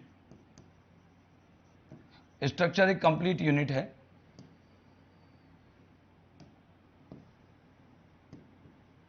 है, इट्स पार्ट्स, इसके जो पार्ट्स होते हैं, do not have their separate values. हर किसी की अलग अलग वैल्यूज नहीं होती है, जब मिल जाते हैं ना तभी एक साथ काम करते हैं, अलग अलग इनकी कोई वैल्यू नहीं है, ऐसा बोलते हैं। सर अलग अलग कोई वैल्यू नहीं है, जब ये मिल जाते हैं ना तभी जाकर के इसकी वैल्यू बनती है, ठीक है ना। और वो यूं कहते हैं कि transformation, structures are not stable, structures कभी स्टेबल नहीं होती है, structures are not stable, time के अकॉर्डिंग बदल जाती है। आज जो स्ट्रक्चर समाज के हैं आर नॉट स्टेबल, वो स्टेबल नहीं है। आज जैसे मैं टी शर्ट पहन रहा हूं, पैंट पहन रहा हूं, लेकिन आने वाले पुराने जमाने में धोती कुर्ता पहनते थे लोग। समय के हिसाब से स्ट्रक्चर बदलता है, महिलाओं का परिवेश, पुरुषों का परिवेश, ये सोचने की सिस्टम, पहले एक साथ परिवार में रहते थे, यूनाइटेड रहते थे, आजकल इंडिविजुअल फैमिलीज का ट्रेंड बन गया है, ठीक है ना। आजकल एक पर्सनल फैमिलीज बनने लग गई, सबकी 2-2 3-3 लोग बस रहना पसंद करते हैं। तो संरचना स्थिर नहीं होती, बल्कि वो अपने इंटरनल रूल्स के अकॉर्डिंग बार बार बदलती रहती है, ठीक है ना। बट इट चेंजेस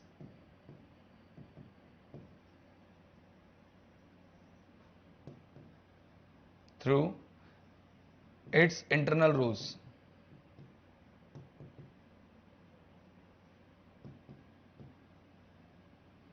हाँ, सेल्फ रेगुलेशन क्या होता है? स्वनियंत्रण। एक संरचना खुद को नियंत्रित करने के लिए काफी है, ठीक है ना, उसे बाहरी कारकों की आवश्यकता नहीं है। तो कहने का मतलब एक स्ट्रक्चर जो है वो कंट्रोल कर लेती है अपने आप को और मेंटेन कर लेती है खुद ही, इसको कोई आउटसाइड फैक्टर्स की जरूरत नहीं होती है। तो स्ट्रक्चर, कोई भी स्ट्रक्चर पैमाना सेट किया, structure controls and maintains itself.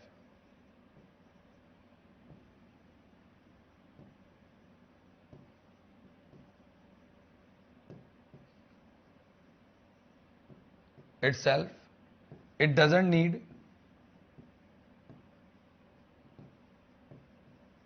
any outside factors.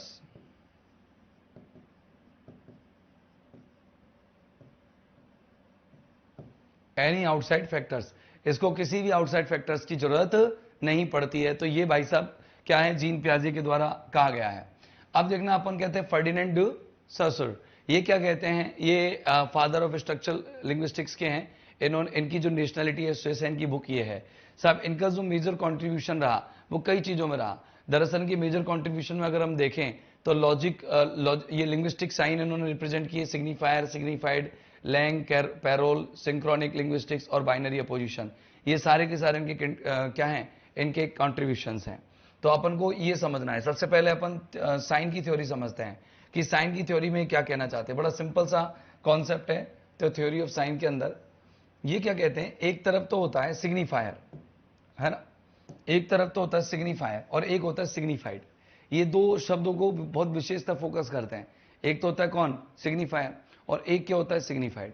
अब मैं आपको सिग्निफायर समझाता हूं। सिग्निफायर का मतलब क्या होता है, ये बंदा बोल रहा है तो ये सिग्निफाई कर रहा है, सिग्निफायर। अब इसने एक शब्द बोला और वो शब्द बोला TREE। क्या बोला इसने, TREE। अब TREE को मतलब हमने एक काल्पनिक रूप में हमारे दिमाग में एक पेड़ बनाया, एक पेड़ बनाया। मतलब शब्द जो हैं, वो जो रिटन वर्ड्स हैं, उन रिटन वर्ड्स को पढ़ते ही, रिटन वर्ड्स तो क्या हो गए, रिटन वर्ड्स तो हो गए सिग्निफायर, यानी कि स्पोकन और रिटन वर्ड्स, स्पोकन और रिटन वर्ड्स, ये दोनों तो हो गए सिग्निफायर। ओके, रिटन वर्ड्स मतलब लिखित। अब जैसे मैंने कुछ भी लिखा तो मैं ये स्ट्रक्चरलिज्म लिखा, या ये मैंने इमेज बना दिया, राइट, और ये मैंने ये थ्योरी लिख दिया। थ्योरी शब्द जो है आपका वो सिग्निफायर है, लेकिन थ्योरी से आपके दिमाग में बहुत सारी चीजें चली गई, से कुछ सिद्धांत होंगे, कुछ नियम होंगे, कुछ पैटर्न्स होंगे, तो वो क्या है, सिग्निफाइड है। सिग्निफाइड का मतलब होता है कि जो मेंटल कॉन्सेप्ट या आइडिया, फिर इमेज जो आपके दिमाग में सेट हुई है। तो इमेज है मतलब मेंटल कॉन्सेप्ट, आपके दिमाग में मेंटल कॉन्सेप्ट आया, एक कॉन्क्रीट आइडिया आया या एक कॉन्क्रीट इमेज आई, इमेज आया, या फिर अपन कहें कि एक आइडिया आया, कोई जो विचार आया आपके दिमाग में, कोई भी चीज आई, तो वो आइडिया जो है वो आपके दिमाग में सेट हुआ। कि कोई ने बोला ट्री, तो आपके दिमाग में एक सेट हुआ कि एक तना होगा, कुछ ब्रांचेज होंगी, कुछ हरी पत्तियां हैं, तो आपके दिमाग में सेट हुआ वो ट्री है। मैंने बोला कैमरा, तो कैमरा, जैसे ही मैंने कैमरा शब्द बोला आपके दिमाग में होगा एक लेंस होगा, है ना, ऐसे ही कैमरा होगा, मतलब एक लेंस होगा। आपके दिमाग में सारी चीज सेट हो गई, हुई कि नहीं हुई, हाँ या ना। तो इसी तरीके से क्या, एक सिग्निफायर होता है, एक सिग्निफाइड होता है। जैसे इसने बोला कि बुक, अब जैसे ही इसने बुक बोला तो आपके दिमाग में कभी ट्री नहीं आएगा। बुक बोलेगा तो बुक ही आएगा, ट्री नहीं आएगा। बुक बोलेगा तो ट्री नहीं आएगा, मतलब बुक ही आएगा। लैंग्वेज हमेशा आर्बिट्रेरी होती है, याद रखना कि लैंग्वेज इज आर्बिट्रेरी। एक पॉइंट है, यहां लिख देता हूं,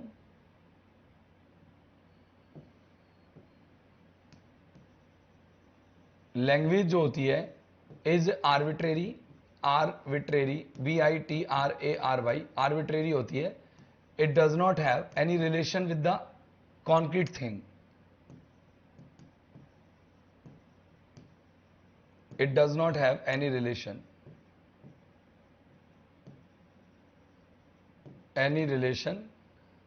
with a concrete thing या with an object, but it is learned, लेकिन इसको सीखा जाता है, बचपन से ही सिखा दिया जाता है कि इसको बुक कहते हैं। It is learned through society, culture and surroundings, through sign symbols, ऐसे कह सकते हैं, sign and symbols.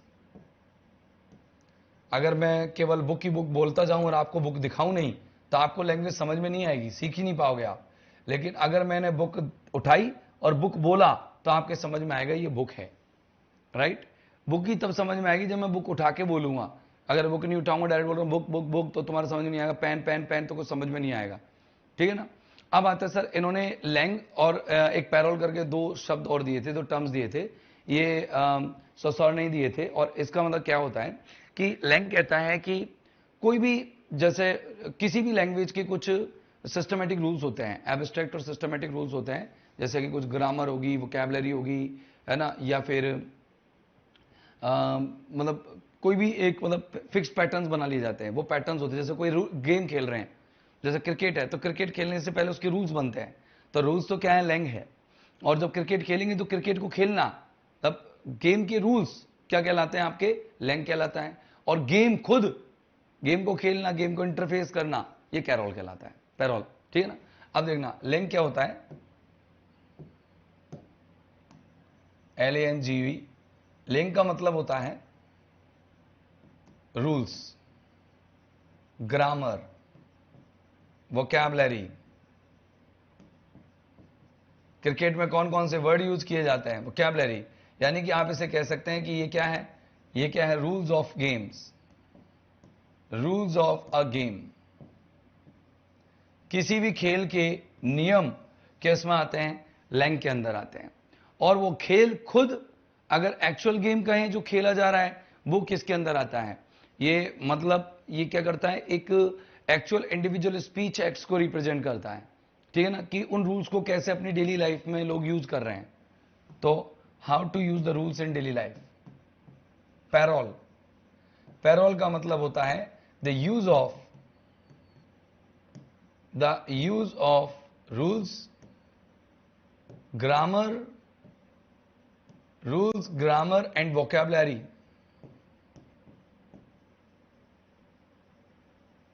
in their daily life. Daily life, like example देख सकते हैं, like game, a game being played, जो गेम खेला जा रहा है वो क्या है? वो आपका पैरोल है, राइट। अब आगे देखते हैं सर, बाइनरी अपोजिशन का मतलब क्या है? बाइनरी अपोजिशन का मतलब होता है कि ये एक सेंट्रल कॉन्सेप्ट है स्ट्रक्चरलिज्म का, बाइनरी अपोजिशन। ये भी आपके सॉसुर ने ही दिया है, किसने? फर्डिनेंड डी सोसोर, ठीक है ना। अब ह्यूमन बीइंग्स अंडरस्टैंड करते हैं मीनिंग को पेयर्स के थ्रू, जैसे लाइफ को तब समझ सकते हैं जब डेथ को समझेंगे, डेथ को तब जब लाइफ को समझेंगे, नेचर को कल्चर से, मेल को फीमेल से, गुड को इविल से, प्रेजेंस को एब्सेंस से, स्पीच को राइटिंग से। ये अपोजिशंस ऑर्गेनाइज करते हैं थॉट्स को, मिथ्स को, लिटरेचर को एंड कल्चर को। सिंपल सा पॉइंट है। इसके बाद हम बात करते हैं सिमियोलॉजी पर, सिम्योटिक्स भी कहते हैं। सिम्योटिक्स एक साइंस है किसकी? संकेतों की, संकेतों का अध्ययन है ये। तो देखो, सोसोर प्रपोज करते हैं कि language should be studied as part of a wider science of science, ठीक है ना। चार्ल्स सैंडर्स पायर्स, इन्होंने क्या किया, डेवलप किया है अनदर इन्फ्लुएंशियल मॉडल ऑफ सिम्योटिक्स। ये कहते हैं साइन होते हैं, जैसे किसी भी चीज को हम इमेज से समझ सकते हैं, जेस्चर से समझ सकते हैं, एडवर्टीजमेंट्स यानी विज्ञापनों से समझ सकते हैं। इसके अलावा मिथ्स होती हैं, उन मिथ्स से समझ सकते हैं किसी भी चीज को। रिचुअल्स होते हैं, उनसे समझ सकते हैं कि चलो कोई अच्छा कार्यक्रम हो रहा है तो कोई जगह पर अपने मोमबत्ती जला दी, या दियाबत्ती जला दी, अगरबत्ती जला दी, ठीक है ना। कल्चरल सिंबल्स होते हैं, उनसे पता लग जाता है। आपको पता है कई जगहों पर आपको सिर्फ सिंबल से ही बहुत कुछ समझा दिया जाता है, ठीक है ना। अब जैसे वहां पर रोड सेफ्टी के लिए आपको जैसे कई बार सिंबल, जैसे रोड सेफ्टी पे नियम नहीं होता, एक आदमी पैदल चल रहा है, उस पर सामने क्रॉस वॉक लगा दिया, क्योंकि ये क्रॉस वॉक है, तो क्रॉस वॉक लगा दिया तो अपन को समझ में आ गया कि आगे है ना क्रॉसिंग है, धीरे धीरे चलना है। अब देखना, क्लॉड लेवी स्ट्रॉस, ये कहते हैं क्लॉड लेवी स्ट्रॉस ने स्ट्रक्चरलिज्म को एंथ्रोपोलॉजी के अंदर अप्लाई किया था। किसके अंदर? एंथ्रोपोलॉजी। वो आर्ग्यू करते हैं कि myths from different cultures common underlying rules को फॉलो करते हैं, स्ट्रक्चर्स को फॉलो करते हैं, बिकॉज द ह्यूमन माइंड खुद अपने आप में सिमिलर तरीके से काम करता है। उन्होंने एक बोला माइथीम, माइथीम कहते थे कि वो माइथ की यानी कि मिथ की एक क्या स्मॉलेस्ट मीनिंगफुल यूनिट होती है माइथीम, है ना। अब आगे देखना, बाइनरी अपोजिशन वो यूज करते हैं, ठीक। यूनिवर्सल स्ट्रक्चर्स यूज करते हैं कि हर किसी का कॉमन मेंटल पैटर्न होता है। एक ब्राइकोलियर समझ लो कि वो व्यक्ति जो क्रिएटिवली यूज करता है अवेलेबल मटेरियल्स को, बजाय अपने स्क्रैच से, मतलब स्टार्ट फ्रॉम द स्क्रैच। आज हम जो भी चीज यूज करते हैं वो हम जितनी भी दुनिया में अवेलेबल है उन्हीं चीजों को यूज करते हैं, अपन का खुद का नया कॉन्सेप्ट तो बनाते ही नहीं है। कोई भी साइंटिफिक एडवांसमेंट बहुत मुश्किल से हुए हैं, कोई ना कोई चीज आसपास की या करीबी चीजों को यूज करके आगे उनको डेवलप किया गया। उसका एनालिसिस है ऑडिपस मिथ का, डिमॉन्स्ट्रेट करता है कि कैसे इंडिविजुअल, उन्होंने एनालिसिस किया था ऑडिपस मिथ का। एक ऑडिपस मिथ है उसको, यानी एक कथा है ऑडिपस की, उसको इन्होंने यूज किया है। और ये डिमॉन्स्ट्रेट किया है कि जो व्यक्तिगत कहानियां होती हैं वो यूनिवर्सल स्ट्रक्चरल रिलेशनशिप को एस्टेब्लिश करती है। कहने का मतलब, इनका जो मतलब था ये था कि आप सब, आप और मैं दोनों एक तरह से सोचते हैं, तभी आप मेरी क्लास को ले पा रहे हो और मैं समझा पा रहा हूं। अगर आपका और मेरा सोच या मेरी जो लैंग्वेज पैटर्न है या हमारा जो पैटर्न है डिफरेंट होता तो शायद मैं समझा नहीं पाता आपको, या आप मेरी बातों को समझ नहीं पाते। इसके बाद आता sir Roland Barthes. Sir Roland Barthes की बातें करेंगे, किसकी बातें करेंगे? अब रोलैंड बार्देस की बातें करेंगे। रेडी स्टडी गो। ठीक, अब रोलैंड बार्देस की बातें करते हैं सर, चलो स्टार्ट करते हैं। किसकी?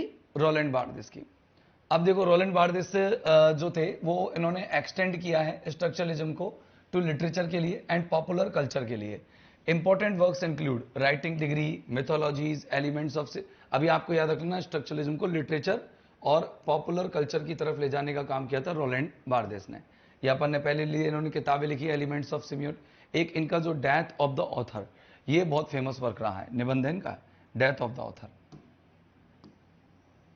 एस एन जेड, ये भी आप याद रख लेना, नॉर्मल पूछ लिया जाता है कि एस एन जेड किसका है, ठीक है ना, ये भी आपको याद रख लेना है। अगला देखते हैं नैरेटोलॉजी। स्ट्रक्चरलिस्ट नैरेटोलॉजी स्टडीज करते हैं the structure of narratives rather than individual plots. वो यूं कहते हैं कि कहानियों को केवल कहानियों के रूप में पढ़ा जाए, यानी कि उसको मतलब कि आप उसको इसलिए ना पढ़ें कि भाई किसी ऑथर से रिलेट करके पढ़ें या कुछ और। तो कह रहे कि वो उनका मतलब ये है कि कुछ यूनिवर्सल रूल्स होते हैं, उनके आधार पर पढ़ना चाहिए। जैसे हीरो की जर्नी होगी, उसके अंदर कॉन्फ्लिक्ट होगा या फिर रेजोल्यूशन होगा, कि कहानियों को संरचना के आधार पर देखा जाए, ना कि किसी व्यक्तिगत संबंध में देखा जाए, ठीक है ना। तो ये वो मानते थे। तो देखो इनके मेजर थ्योरिस्ट हैं व्लादिमीर प्रॉप, एक है टॉडरॉव, एक गेरार्ड जेनेट और एक रोलैंड बार्देस। ये आपको याद रखने हैं, ठीक है ना। तो अपन का स्ट्रक्चरलिज्म से रिलेटेड मेन चीजें हो चुकी हैं सर। अब अपन इनके एक दिन शाम को क्वेश्चन देख लेंगे सारे, और क्वेश्चन देखने के बाद आप लोगों को पता लग जाएगा, ठीक है ना। अब अपन जैसे समझना चाहें तो आप समझ सकते हैं कि व्लादिमीर प्रॉप के बारे में अगर तुम थोड़ा सा जानना चाहें तो समझ सकते हैं। व्लादिमीर प्रॉप एक क्या, रशियन फेयरी टेल्स के, ये रशियन फेयरी टेल्स को क्या करते थे, एनालाइज किया करते थे।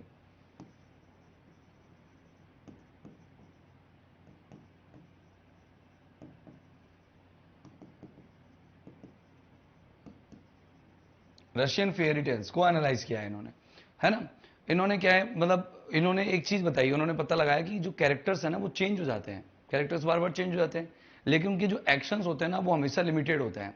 वही लगभग वो कहते हैं 31 तरीके के एक्शंस उन्होंने अपनी लाइफ में सेट किए हैं। तो इन्होंने कहा 31 फंक्शंस ऑफ एक्शंस, या ऐसे कह दो 31 एक्शंस उन्होंने लिए हैं एक्टर्स के, कैरेक्टर्स के, और 31 टाइप के एक्शंस जो हैं वो रिपीट होते हैं। जैसे उन्होंने क्या लिया, जैसे कि उन्होंने लिया कि जैसे हीरो अपने घर को छोड़ जाता है, ठीक है ना, विलेन हार जाता है लास्ट में, ऐसे करके टोटल 31 इन्होंने अपने एक्शंस बनाए थे। और उन्हीं एक्शंस के आधार पर इन्होंने अपने ड्रामा, अपने वर्क्स जो हैं, जो स्टोरी या फेरी टेल्स पे किए थे, उनको एनालाइज किया था, ठीक है ना। अब अपन टोडोरोव के बारे में बात करें तो टोडोरोव ने एक टर्म को कॉइन किया था जिसको कहते हैं नैरेटोलॉजी।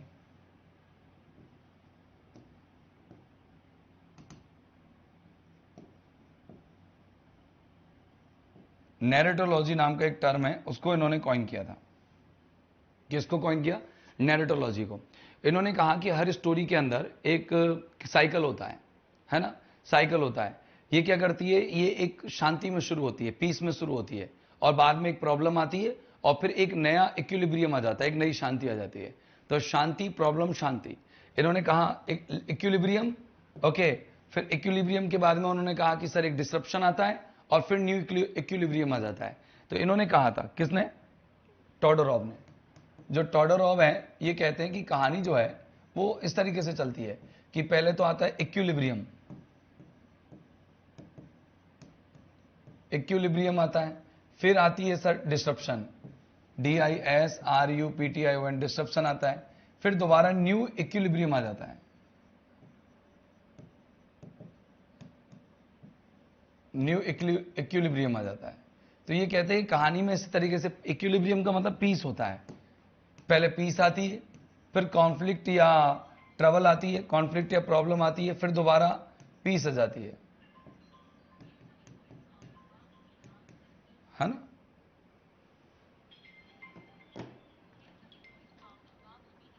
चलो, इसके बाद अगर अपन बात करें कि अब ये चीज तो हमने पढ़ ली। अब जो जेनेट हैं, ठीक है ना, ये बंदा गेरार्ड जेनेट, इनका कहना क्या है, गेरार्ड जेनेट का कहना क्या है। गेरार्ड जेनेट जो है, इन्होंने टेक्निक ऑफ स्टोरी टेलिंग पर फोकस किया था, ठीक है ना। हाँ,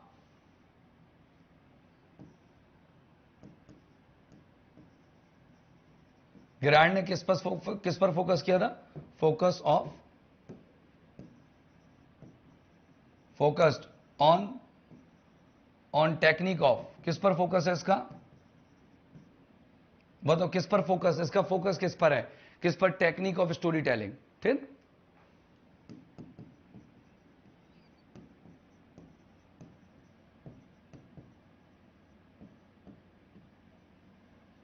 स्टोरी को टेल कैसे किया जाता है, बताया कैसे जाता है। देखो कुछ इसमें ऑर्डर होते हैं इवेंट्स के ऑर्डर होते हैं। इन्होंने मतलब दो चीजों पर ध्यान दिया, नैरेटिव टाइम पर और फिर एक पर्सपेक्टिव पर। ठीक है भाई, कि कौन सुन रहा है कहानी को और कौन बता रहा है। इस तरह से दो चीजों पर दिमाग में सेट किया इन्होंने कहा कि भाई कहानी कैसे तो घटित होती है और कहानी किस तरीके से आगे बढ़ती चली जाती है। तो नैरेटिव टाइम और पर्सपेक्टिव पर इन्होंने फोकस किया था। किस किस पर? Narrative time and perspective. Narrative time and perspective पर इन्होंने फोकस किया था। बोलो कोई दिक्कत हो तो बताओ। क्लियर है सर यहां तक का? अगले हैं रोलैंड बार्देस। रोलैंड बार्देस के बारे में तो हम पहले पढ़ ही चुके थे। इन्होंने क्या किया कि उन्होंने 5 कोड जो हैं वो डिफाइन किए थे। इन्होंने मतलब कोड को पहचानने के मतलब इन्होंने 5 कोड जो हैं उनको पहचानने का एक तरीका बताया, एक मेथड बताया कि किसी भी स्टोरी में 5 कोड होते हैं। वो कहते हैं कि टेक्स्ट जो है ना पूरी तरह से एक वेव है डिफरेंट मीनिंग्स का, जो क्या है कि एक साथ जुड़ी हुई होती है। तो 5 कोड उन्होंने रिप्रेजेंट किए थे। तो अपन ने पहले पढ़ लिए उनके कोड्स के बारे में। रोलैंड बार्देस के जो 5 कोड्स हैं उनके बारे में हमने पढ़ लिया था। तो बार्देस कहते हैं कि depend on based on 5 codes, story is based on 5 codes.